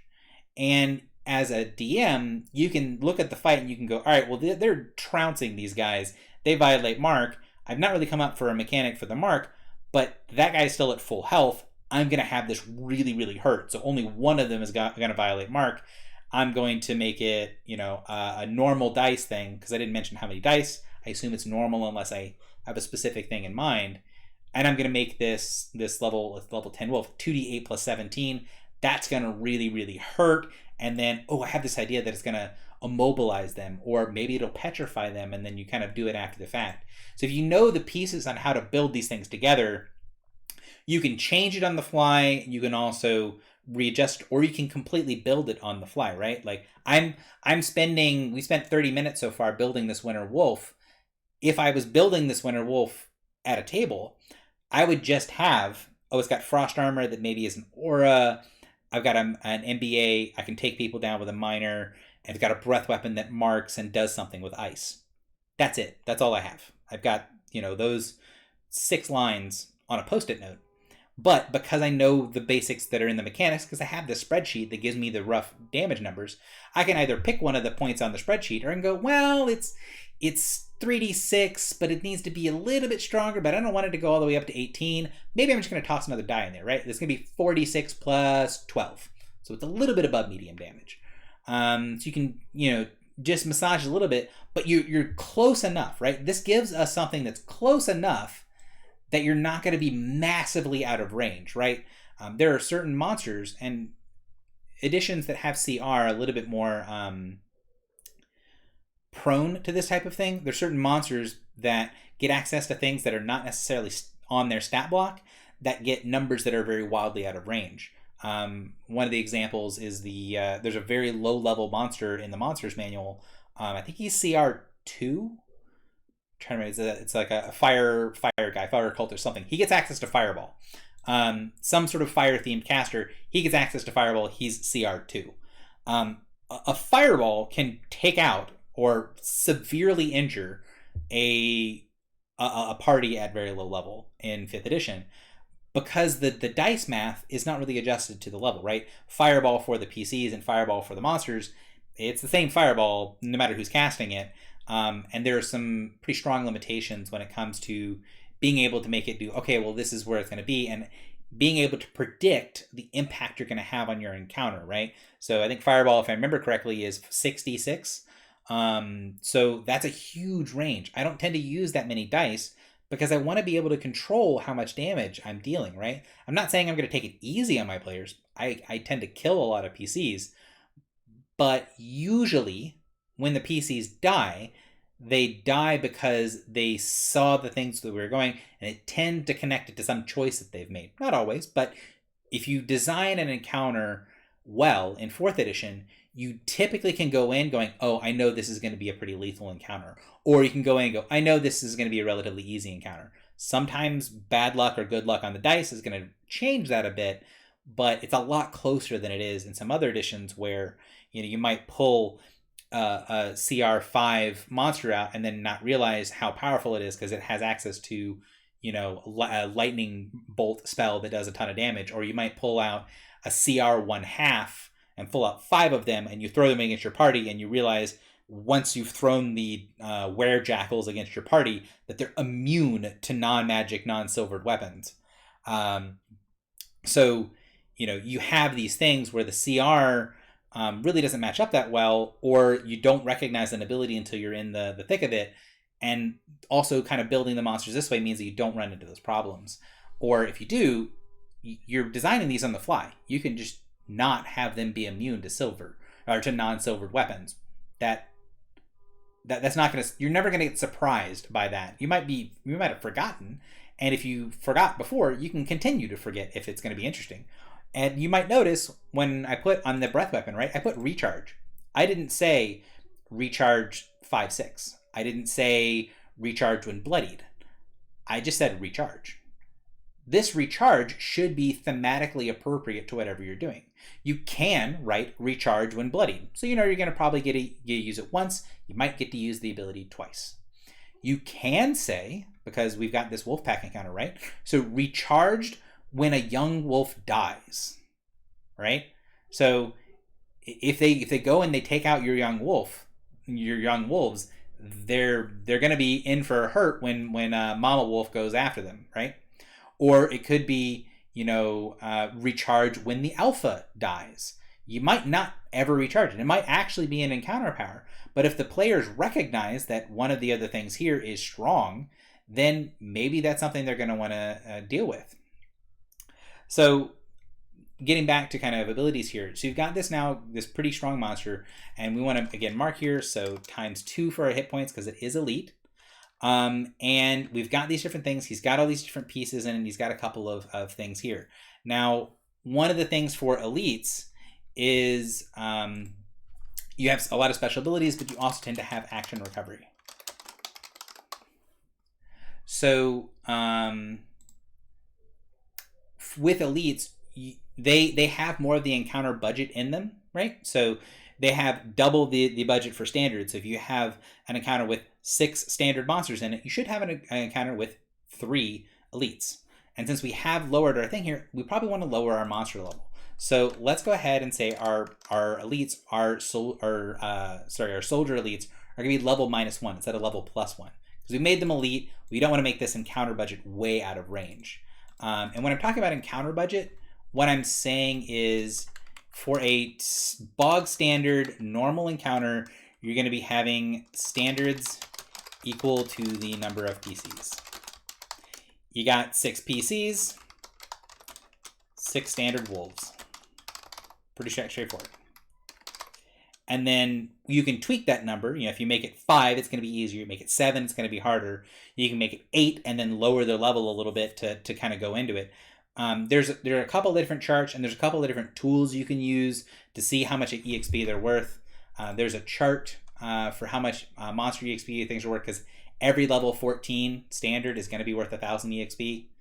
And there's, you can see on the builder, right, that the EXP totals are very straightforward. You've got elites that are worth double experience. You got 200 instead of 100 at this level, and you got minions that are worth quarter. And if I do threshold minions, I do half. Although, I'll be perfectly honest, I don't tend to use EXP, like actually award EXP to my player, basically ever. So it's very, very rare that happens. So we have this really interesting and unique monster. Now the question becomes, do we want this monster to have anything extra to be able to act? Now, that's entirely up to you, right? So this elite is good. This is going to be a solid monster. It's going to be pretty standard. It's going to be good to go through. Now, the one thing you want to look at is you want to go, okay, we know what this monster is going to try to do here, right? It's going to try to keep enemies close, so they're in the aura. It's going to try to breath weapon to try to make sure that they have to pay attention to it, so they have to get close. You're kind of giving the players this sort of lose-lose situation, right? Either you stay close to me and you engage with me so that you don't take damage from the mark violation, but if you do, you're going to take damage from the aura, or you get away from me and then you have to learn what's going to happen when you violate mark, right? So you have this good thing, but you want to see what are the players going to do to throw a wrench in that. So what you want to do here is if you've got an elite, and I'm going to put this at the top, actually. And I tend to put it in all caps when I write it in, is what's called an elite recovery option. Now, I'm not going to go into crazy detail with this. The reason I'm not going to go into crazy detail with this is because people that are more eloquent than I am have gone into exhaustive detail into what you can use for this. down in the description, if you're watching this on YouTube, there should be a link to Ashley's higher optimization encounters, which is done by one of the people that plays in the Guild Living campaign. She's an excellent DM and has some tips on how to deal with specific things that players are doing. You're also going to have a link to my boss encounter explanation, which not only has some things that have these elite recovery options in them as part of the explanation, but also has links to other places that talk about what you're trying to do here, right? Because a daze on a winter wolf, since it's an elite, is going to be twice as effective as a daze on a standard wolf. And a daze on a single winter wolf for EXP purposes is going to count the same as if they dazed all of our young wolves, if we've got 4 of them. So keeping that in mind and keeping with the theme of that sort of stuff, you can have your recovery option. You want to have it be something that they have to pay for or some sort of counteracting what the party's doing. This should be tailored to your party. Now, I'll be honest, 99 times out of 100, when I'm doing elite recovery options, I have that on my post-it note, elite recovery option, and I might do something with it. I might have a thematic or narrative note that goes with it, and that's it. So a narrative note might be pays for recovery with life, loses elemental power to recover, or it could be something like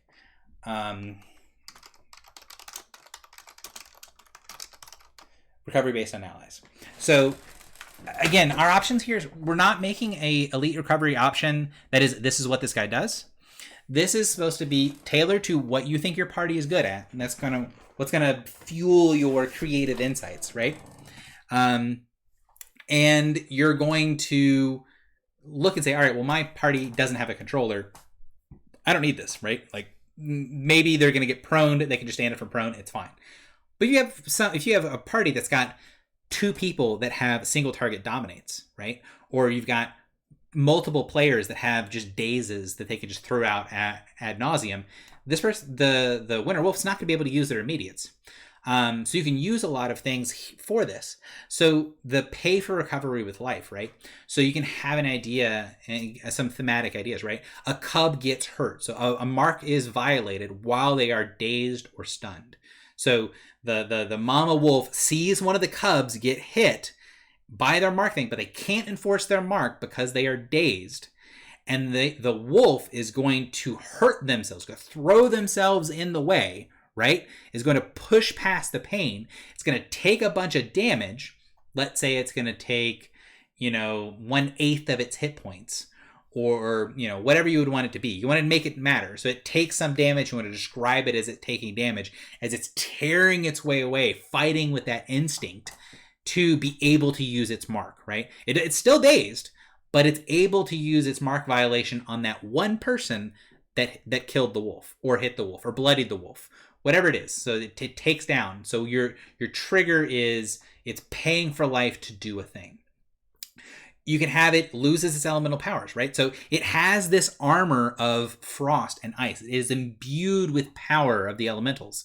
So if you have something like that, maybe instead of the creature does something, it's dazed and the swirling vortex of ice swarms in around it. It's really close, and it gives it this crown of ice that appears as these huge spikes wrap around, and you can see as the crown sinks into the creature's head, it's drawing the magic away from the wolf.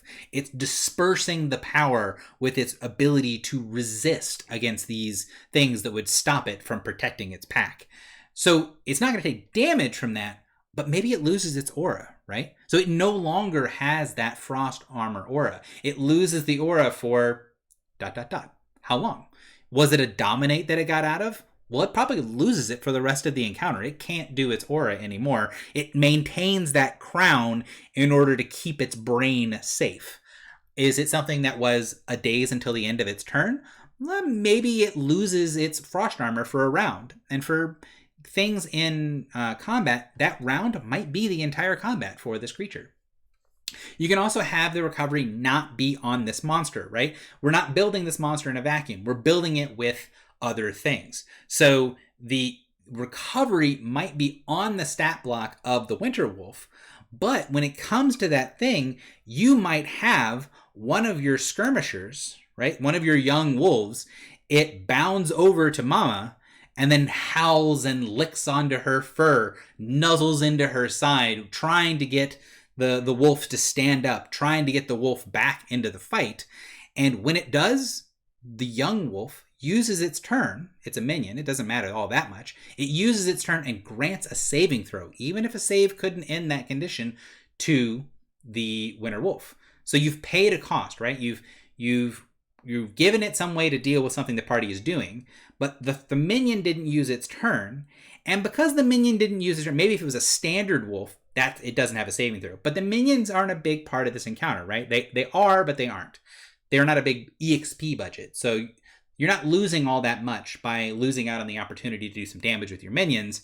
So you shouldn't gain that much by the recovery option. It's going to have to make a save to see if it can get out of this option, right? So I'm not going to write all those things on here. I might write one. I might write all three of these options.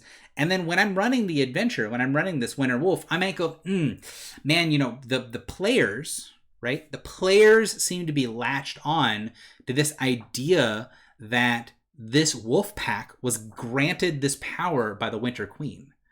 And because that is the way that they're going into this, the idea of the crown of ice, the imbued power, it makes more sense. It's more thematic. It's going to draw the player's attention, and they'll be like, ooh, that's a cool thing that wolf is doing. How did it get that ability? Why is it able to do that? And if you're doing a good job of leading your players in, you can take the abilities of your monsters, because again, you're designing these things, and fold them right into our narrative, right? That crown of ice that is formed around the wolf, maybe they see that later, or maybe they have seen that before. As the crown forms, you see spiraling patterns, almost like dozens of horns, and you realize that the horns are different shapes and sizes, as that looks like the crown of the Winter Queen, formed from 13 black unicorn horns, and that is now protecting its brain for the rest of the encounter. Cool. Well, if they know what the Winter Queen's crown looks like, put it on the monster, right? Like, put it in there. If the group has been playing up that they're going after these things, and they're going after these monsters specifically because the druid wants to see how nature is being affected by this unnatural winter that's coming in, as the Feywild is folding over into the mortal world and these wolves are being changed, then you might have to do either the pays for recovery with life or the recovery with allies option to play up that communal pack nature, right? Like the idea that the Winter Wolf has this thing that's going on, but it's still like the den mother, right? That's still the part of the pack is the important part. That's the narrative thing you want to focus on. So give its abilities that narrative weight. Give its abilities the option for you to play that narrative into what's going on. And you can either leave it like this, or if you're running online, if you're me, I like to write them out a little bit more. So I'd probably have my adventure set up and I would just pick one of our recovery options. I know I've talked for a bunch on some elite monsters. I'm going to check questions real quick. Does anyone have any questions about recovery options or about our monster? Because our wolf is done here. Is there anything that you think is not done about our Winter Wolf? Because in my mind, it is currently done. And I'm going to look at other questions.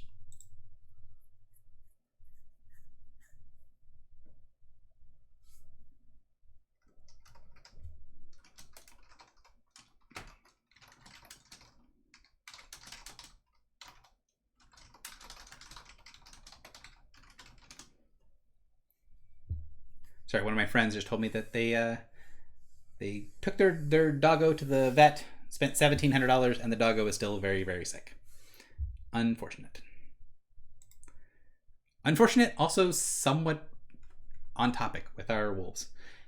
So it seems done. All right, so we've got our guy. So I've gone into exhaustive detail on our elite wolf here. We've got our big bad alpha wolf thing here. Maybe And again, because this narrative, right, it's developing as we're building these things. Maybe this is the old alpha, right? It is actually still just a standard. It's not as strong as the den mothers anymore.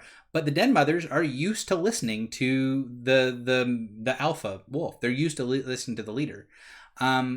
So our leader character here, our leader wolf here, is going to have those sort of traits, and we don't necessarily need to upgrade it to elite. So let's try that, right? So we've got our alpha wolf, and let's take our stuff here, and let's make our alpha wolf. Now I'm going to make this one a lot faster because we already kind of know the basic pieces here.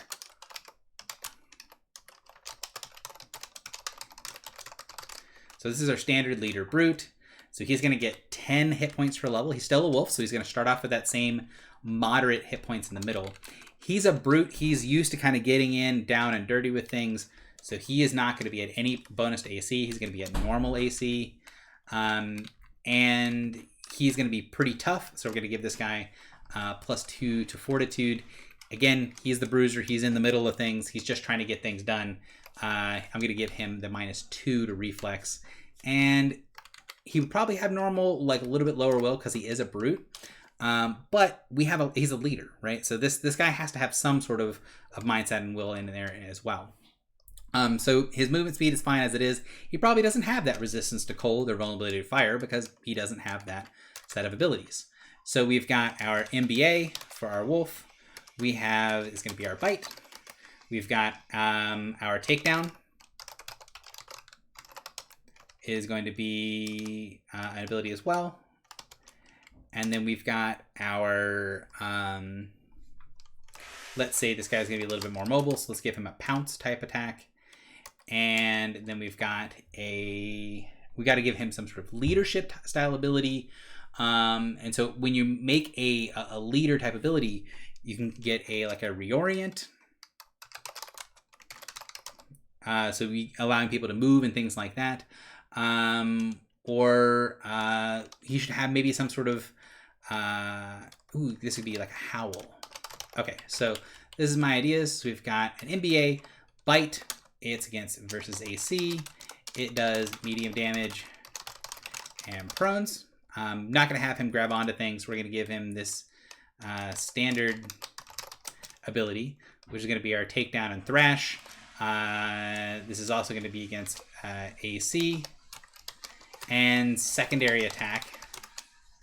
And so it does medium damage and secondary attack against fort. So he's going to grab them and kind of rip them back and forth. And the secondary attack is going to prone and do ongoing damage. He's going to have a pounce. So let's do a movement action.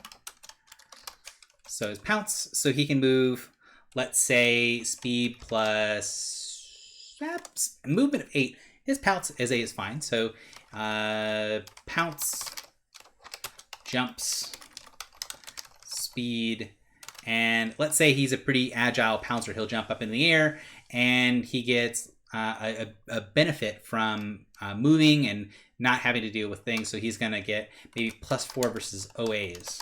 So he's still going to provoke, but he's going to get a +4 bonus to OAs provoked by this movement.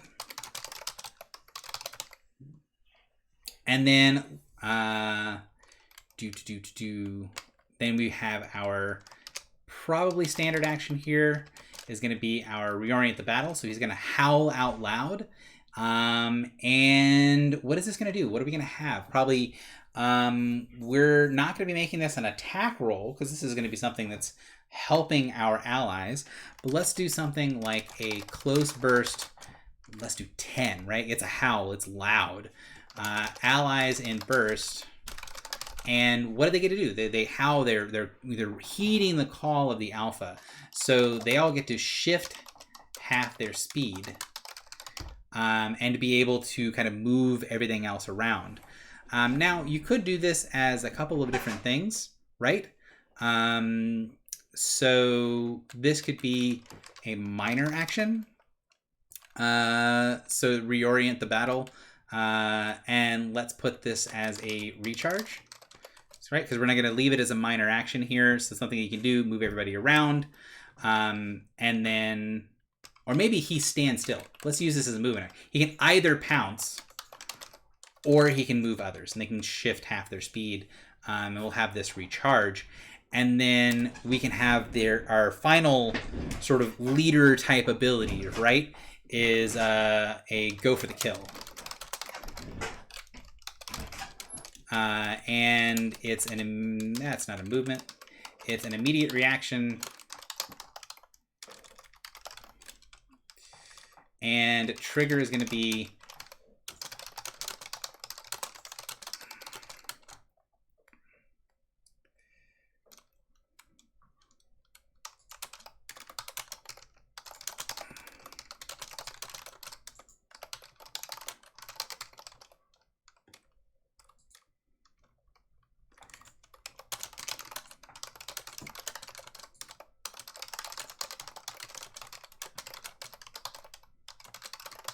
okay. So the idea is our immediate go for the kill is our leader ability, right, of our alpha wolf is going to be about howling and about like trying to command the creatures, trying to get what's going on. So its two howling abilities is that it can reorient, kind of move everybody around. It's organizing the pack of where they need to be. It's organizing the hunt. And then its reaction that it gets is if it sees one of its ally has taken down prey, then it can get one of the other wolves to go and attack as well. And an important thing here is that the reason I wrote this, and again, the idea here is you're using these monsters, okay? So you don't need the wording to be perfect. You need the wording to be something that you understood what you were saying. So once one of the enemies is knocked prone next to an allied wolf, that wolf gets taken immediate action to attack the downed creature. Now, wording it like that means that it's very unlikely that the wolf that prones them is going to get another attack, right? Because you can't take immediates on your own turn. So if the winter wolf, if it bites something and it uses its minor to take it down, and probably going to go ahead and do minion damage here with our thing because we've made it a elite. When it takes it down, the alpha wolf is not going to be able to like, all right, good job, and give that creature an extra attack because it's on that creature's turn, right? You need a second wolf and the idea of the pack, right? So this ability is very likely not going to go to the winter wolves. It's going to go to one of our young wolves, which makes it significantly weaker. Now, if this was in an encounter with multiple strong wolves, it would be way stronger. But we've got the two elites, which are unlikely to be next to each other, because the way we're going to, as DMs, we're going to want to spread this aura around the battlefield as liberally as possible. And so they're unlikely to be next to each other, and we've got lots of these younger wolves that move around. It's probably going to be one of them that goes in and bites in. And that's done. We're done with this creature. That's a decently complicated monster, and we don't have to do anything. Like, we've already done. So we've got that, and then let's do... So I guess the thrash didn't end up being a takedown. So it's just a thrash. But it prones. Yeah.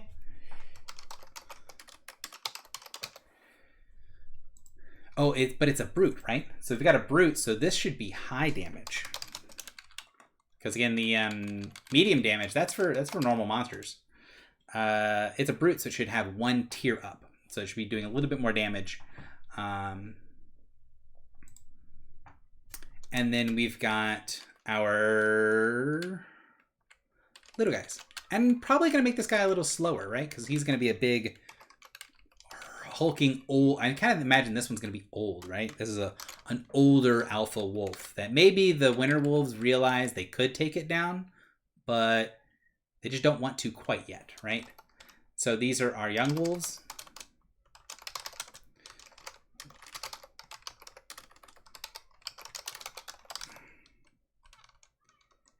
All right, so our HP is going to be different, right? So we're going to have 2 hit. And then the threshold is going to be something that you base on kind of where it is, as we discussed over here with kind of how threshold minions work. So you're gonna have to adjust this a little bit based on what your party has, right? So if your party has a bunch of things that do like 5 damage, then it's probably going to be a 1-hit minion. You might not need to even give him stuff if it's in like low heroic. You're in Paragon, your party has a bunch of stuff that like does a 5 damage for a big area. Then making it like a 10 threshold minion might mean that making it a threshold minion actually matters.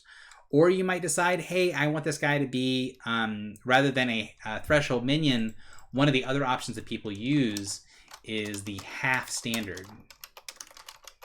Right? So it's got everything that a standard has, but it has half as much health. And they tend to be very simplified monsters. It's sort of a mid-range between minion and standard is something with half health that probably only has 1 attack or maybe 2 attacks total. And that's it. It's all it's got. So we've got a MBA for, this is a bite, doesn't prone, and it's against AC, minion damage. And then we've got a skirmish. And this is its like big cool ability where it can shift its half its speed. And these wolves are going to be a little faster. So let's go back up to 8 here. Actually, these are little boundy, young, energetic wolves. Let's make them slightly faster. So shift half its speed. Yeah. So this is going to be a movement. And that's it. That's all you need. So you've got, oh, I need to adjust these. So our defenses, our little threshold minion, he's going to be a skirmisher. He's going to have a little bit more armor class. He's a young guy, so he might have normal fortitude. He's not like old and grizzled, but he's also not old and frail. He's not a baby. He's a young wolf. But he's going to be really agile and hopping around the battlefield. So he's got +2 to reflex. And, you know, he's young and impressionable. Let's go ahead and give him a -2 to will.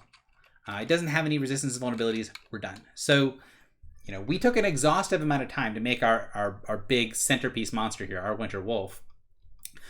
We spent very little time making this standard. I mean, it took me longer to type what this thing did than it did to make it.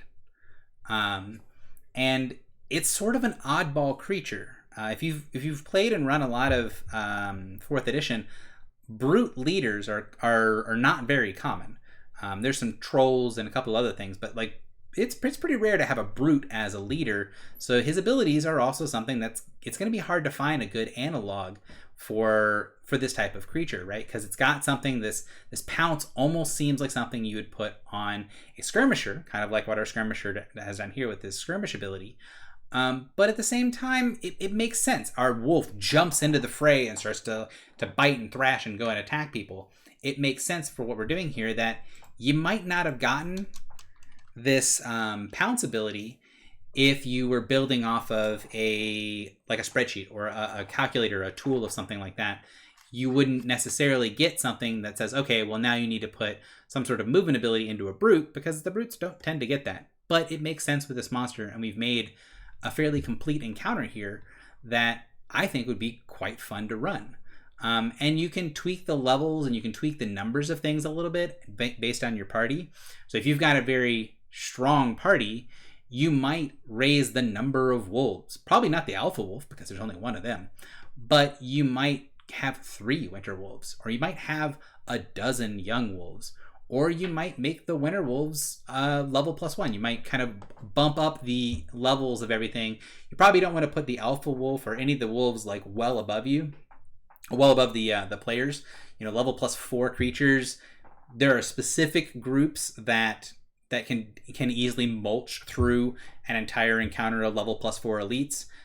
But if you're playing at that sort of higher optimization, you need to be able to tweak things using stronger tools, because if you use bog standard monsters against that group, the 4th edition combat's going to feel really weird, because you're like, well, I never get to do anything. All of my monsters get teleported into a small box and then cooked for dinner, and then they move on. So this is going to be aimed at your average party, not your crazy optimal thing. And one of the things I do want to kind of take a special notice again is I didn't put this immediate reaction, right? So this is probably going to be a recharge ability as well. I didn't put the recharge amounts on here, right? It's what makes sense. You know, if the go for the kill is something that you use a time, that's fine. It became an encounter power. If it's something that there's a thematic moment, right, where one of the players is separated from the others and is now surrounded by wolves, that might be your moment to use go for the kill, because it's like, okay, well, the creature thinks it's got an advantage.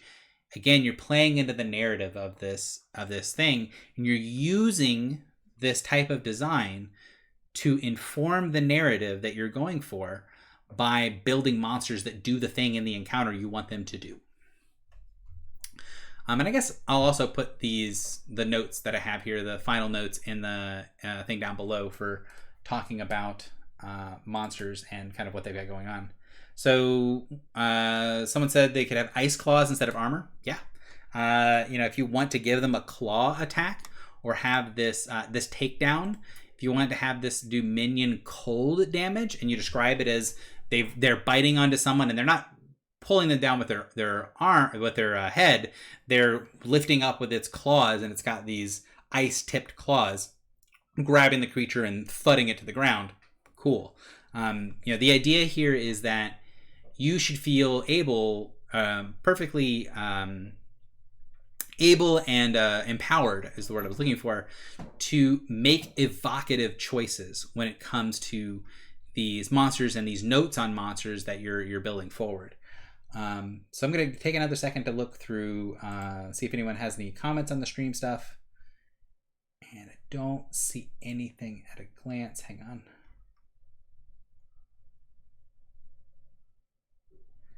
Don't need that. Okay, so we've built our wolf encounter. Is there anything in this wolf encounter that anyone feels like, hey, we've forgotten this thing, we need to do this thing? You might notice that the way that this encounter got built, it probably takes place in a forest of some kind. It probably takes place or on like an ice field or something like that. It's going to take place someplace thematic right here. So we might not need our athletics check to be over a ravine. If we don't have a grabby character, we might not need it. But we might need something else, right, to go through it. The winter wolf has ice walk as one of its movement things, right? It can move across patches of ice without faltering. Now, having that on your monster block, it's cool. That's fine. But at the same time, the thing that I'm trying to drive home here is that you should feel empowered to narratively make choices that make sense for your creatures, and then just plug and play whenever you need to. So, if you've got a movement of 8 and you've got a winter wolf and you make an encounter that's got a frozen lake on it, does your winter wolf have ice walk? Does your winter wolf need to worry about whatever acrobatics checks they need to do to get onto the ice? Probably not. Probably not. They probably don't need that acrobatics. Do the young wolves? I would say so. I would say that when I got down here to skills, I would want to put what the young wolves' acrobatics are, because the young wolves are young. They don't have the experience of our winter wolf den mothers. They need to learn how to be on the ice and be powerful in the heart of winter. So they don't have the automatic pass of ice walk on the frozen lake. So you will want to know what their acrobatic skill is. And you would probably want to use the target roll skill number, right? You don't want to build up this because you're not fighting against the players, right? You're not countering a specialist. But you want to say, I want this wolf to have to roll about a 6 on our frozen lake. And using our DCs here, because you can also do this chart for DCs, we're at level 10. Let's say it takes a moderate DC acrobatics check to not fall prone on the ice. If I want my wolf to succeed on a 5, that means my wolf has plus 13 to acrobatics. If I want my wolf, and then you can say, all right, well, does that make sense? Is that a number I could realistically get, right? So I want plus 13, because my target number is 5. And I could say, all right, well, this wolf is, if we're at level 10, our wolves are level +0, so half level is 5. Plus training, because it's a jumpy wolf, so training of 5, plus its agility, or plus its dexterity, sorry.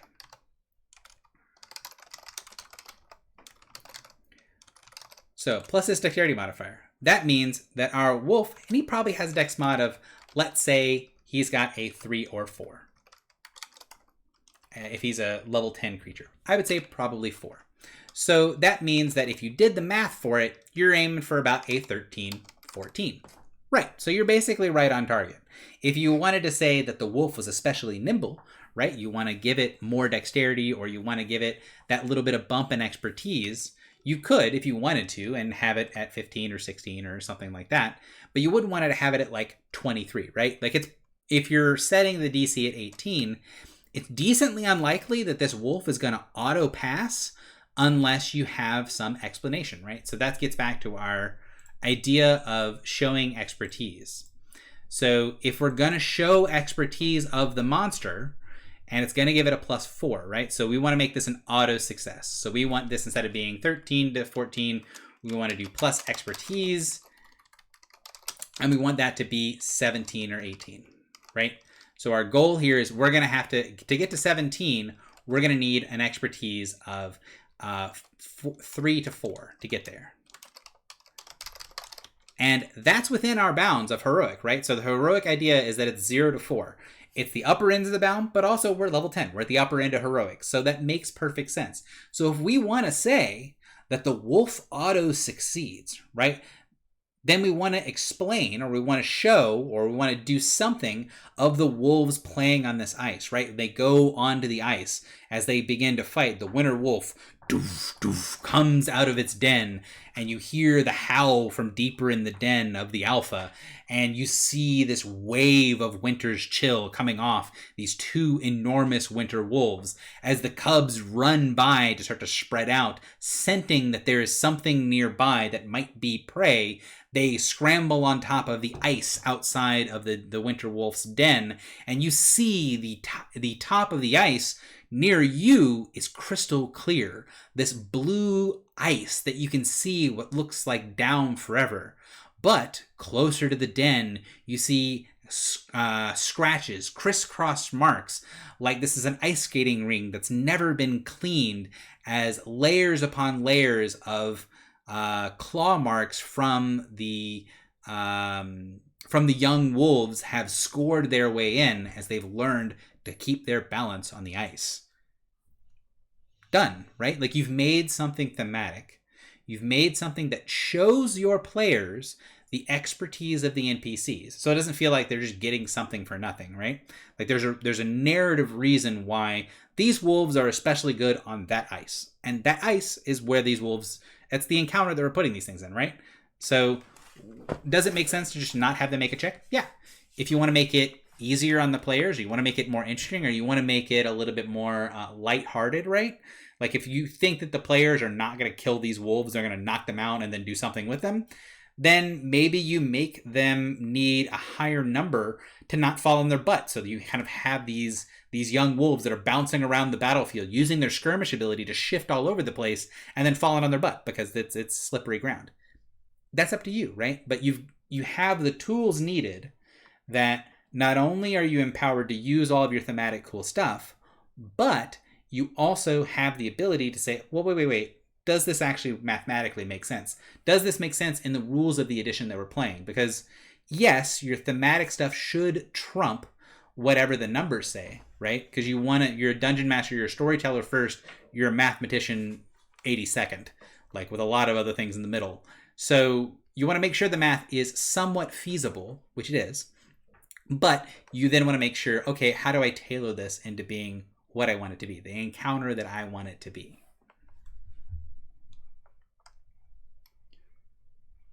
All right, so since we have the encounter built, I did want to put a little bit of stuff on monster synergies, and then what we're going to do is we're going to take this one encounter and we're going to actually straight up stat them all up and give them what I would use at a table. So monster synergies, the winter wolf has synergies inside of it. It has, again, the aura and the mark violation we've talked about a couple of times. But in addition to that, you have to understand that it has the elite recovery options, which are going to be synergizing with our young wolves.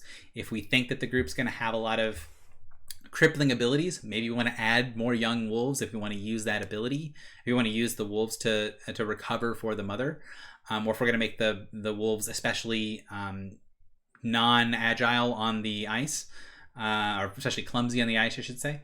And then you've got the idea that these guys have very obvious synergy with the idea of the reorient, right? That if everything gets to shift half their speed and the wolves get to move around, that it's going to promote this idea that it's going to be very easy for the wolves to get to where they need to be on the battlefield. And if you want, you can use this alpha wolf's reorient to do some pretty nasty things of playing with your players, right? So you want to be able to look at these things like, all right, if I'm trying to make this harder on my PCs, what abilities can I use in conjunction? And the one that sticks out to me very quickly is, if I want to make this harder on my PCs, then I would do something like take my Winter Wolf and I would get it in position to breath weapon and mark a bunch of people.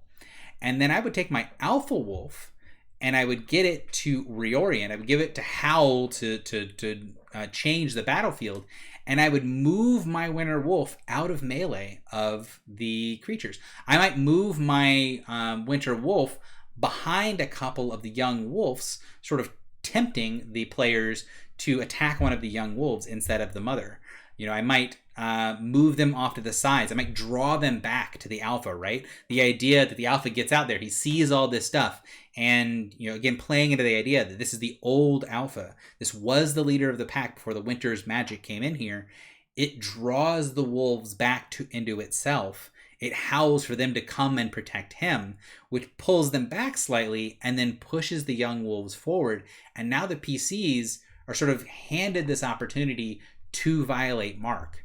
So you want to pay attention to those synergies and kind of what plays into your different monsters. If you have a lot, we have this howl ability also can be used sort of offensively, right? That the can be used to advance our wolf or to get it into the back line of the PCs, can get into the middle of the party where the wolf would have a hard time getting there. It doesn't have a lot of special movement abilities, but the alpha can command it to go into the middle of the party. And that means that the group is really going to have to make a choice of, are they going to get away from this wolf that is now doing all this damage to them by being close to it? Then, you've got some interesting choices to make.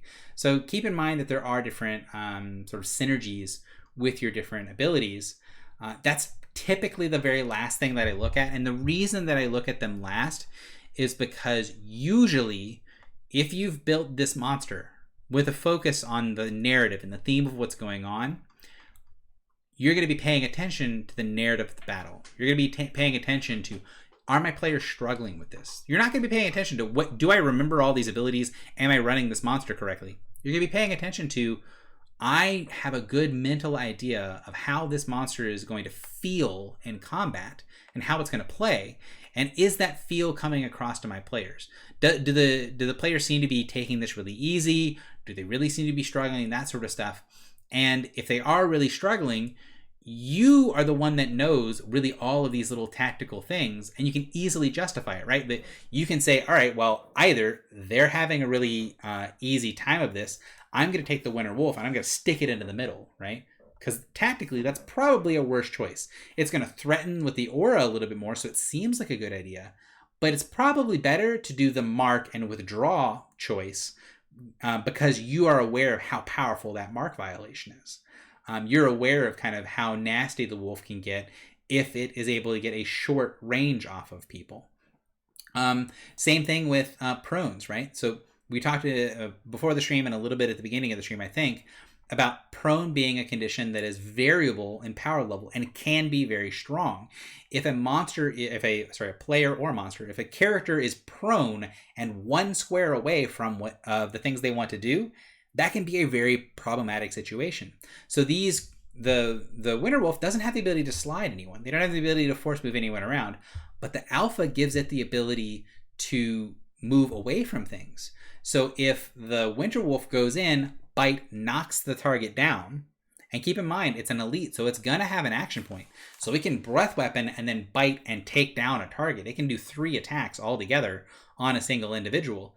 If it goes to our Slayer character, who's pretty much just got melee, goes in, bites, breath weapons on it, marks it, slows it, bites, takes it down, knocks it prone, and then it gets moved back 1 square.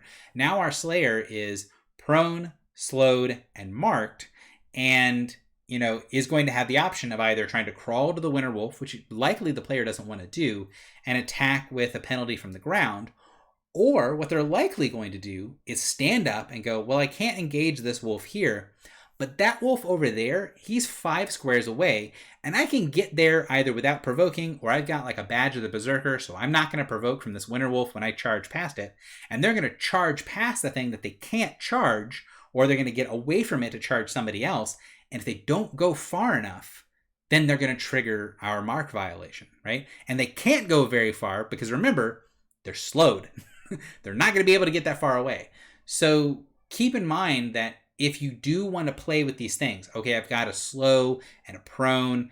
I don't have force movement, but I can have something to move my monsters around. You're the one that knows this, and you should be pretty easily able to know which of these sort of higher tactics to use against your party based on how well they're doing. Now, there's definitely DMs and there's definitely people that have a mentality that they're going to play the wolves in the most optimal fashion possible. I'm not against that, except my most optimal fashion is most optimal to the narrative, right? So I want these wolves to function as much like I feel like this pack would function as possible. And there's a little bit of wiggle room in there, right? Where as a player, you can say, well, that's what my character would do. And if you're doing something and you're adjusting what your character's mindset is, you're adjusting part of your own character's background, you're adjusting the person's justification or how they're seeing a scene, you can use that as a tool to play up the drama in a scene, in a situation. You can use that as a player to engage with whatever's there, or you can use it as a tool to go the other way and disengage with what's going on. You can take a step back from it. You can use it as an excuse. Oh, well, it's what my player would do. Or, sorry, the player can sound, there's a little bit of a slip. So it's what my character would do is what the player who's a problem says as a way to justify their, wrench that they've just thrown into whatever's going on with the party. As the DM, you have that same toolkit, right? You have that same thing. Except here, your justification, right? Your what the character would do, you're using it to either engage, you're drawing the players into something that's getting stronger to ramp up the drama by pulling one of those things that this is a wolf pack, right? It should function well together. They know each other's abilities. They should be able to create these nasty catch-22s. Cool, that ratchets up the tension. Or you're going to ratchet down the tension slightly by not doing these tools, by not taking these opportunities to kind of press it to the players' throats if they're already really struggling, because the drama needs to be at a level that is a kind of appropriate, I guess is the way to say it. If they're down and out and struggling and you keep piling on, personally, I think that tends to be a poor DMing decision. You want to try to make this something that is a challenge that can be overcome, not a encounter that is completely overwhelming. Now, sometimes the dice, sometimes the player choice, sometimes different things will sort of make that decision for you. However, 4th edition has so many tools and the math is so sort of concrete and so narrowly put together that it's not really that difficult to make something that follows along this trajectory to where your only big problems are these like massive outliers, right? The group that comes to the table completely cursed, they're all rolling ones. That's not something your encounter design is going to be able to deal with, right? You're gonna build your group for a normal day and then use your ability as the DM to know where your synergies are to either use more of them to ratchet up the tension and the difficulty, or use less of them to take down the tension and the difficulty so that your players don't get completely overwhelmed and murdered by a random pack of wolves.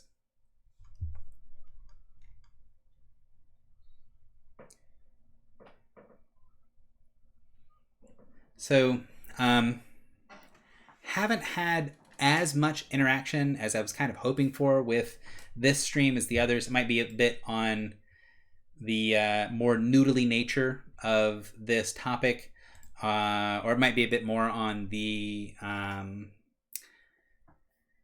way that I promoted this was a little different than the last stream, or maybe people didn't like the last stream. Not sure. Something has made it to where I've had a little bit less audience interaction, so I'm probably going to just go ahead and end the stream a little bit early. I was hoping that the creation of this one major encounter, of explaining kind of, all right, we've got the wolves, how do we build them, what lessons do we learn from this, what sort of pieces can we look at, would take up the entire time that we had. But it didn't quite take up that much time, but that's perfectly fine. I think I'm going to go ahead and end things here. So for those of you guys that are listening on YouTube, thank you very much for coming here. I have plenty of other things on the channel. I do not put out stuff very often, but I also don't delete very much stuff from my channel either. There's a lot of adventures that I've run on Roll20. Most of them are in the Living Guild. Most of them are as me as a DM. You can also see, and this is something that's a little weird about my channel, if it's something that interests you, you can see or listen to probably a group go through an adventure more than once. So you can see how I've written an adventure, and then you can see multiple parties worth of people, different groups of people go through that same adventure and have different choices that they make, have different interactions with different NPCs, and all of it's from the DM screen side of things. So you can see the tools that I'm looking at and what I'm using to change the narrative based on how people are engaging with the different monsters. And if you really want to get into the combats on some things, you'll also be able to see me clicking on my creatures, looking at their abilities, and being able to say, all right, well, I'm not going to ramp this up like this, or I am going to ramp this up like this. There's times where you can watch me say, all right, well, the players have made the choice that they're going to hit this I'm punching myself in the face button as many times as possible. I'm going to let them punch themselves in the face as many times as they want to, and didn't hold that back. And then you can see other times, ideally, where on that same adventure, there's a adventure that I'm thinking of that I can't remember the name of off the top of my head for some dumb reason. I might be able to look it up real quick, where I ran that adventure and it's on there twice. And one of the times the players were getting very unlucky, and so I pulled back the monster's abilities a little bit by playing the monster more defensively. So the adventure is called Wanderer 2 Storm's Eye, and it's on the channel if you wanted to see that. I also have some videos about other DMing topics. I do hope you enjoyed the stream, and if you're watching on YouTube, you enjoyed the video. If you have other things that you either have questions about this video or you have other topics that you want discussed, please let me know down below. There's also a link to the fourth edition Discord in the comments down below.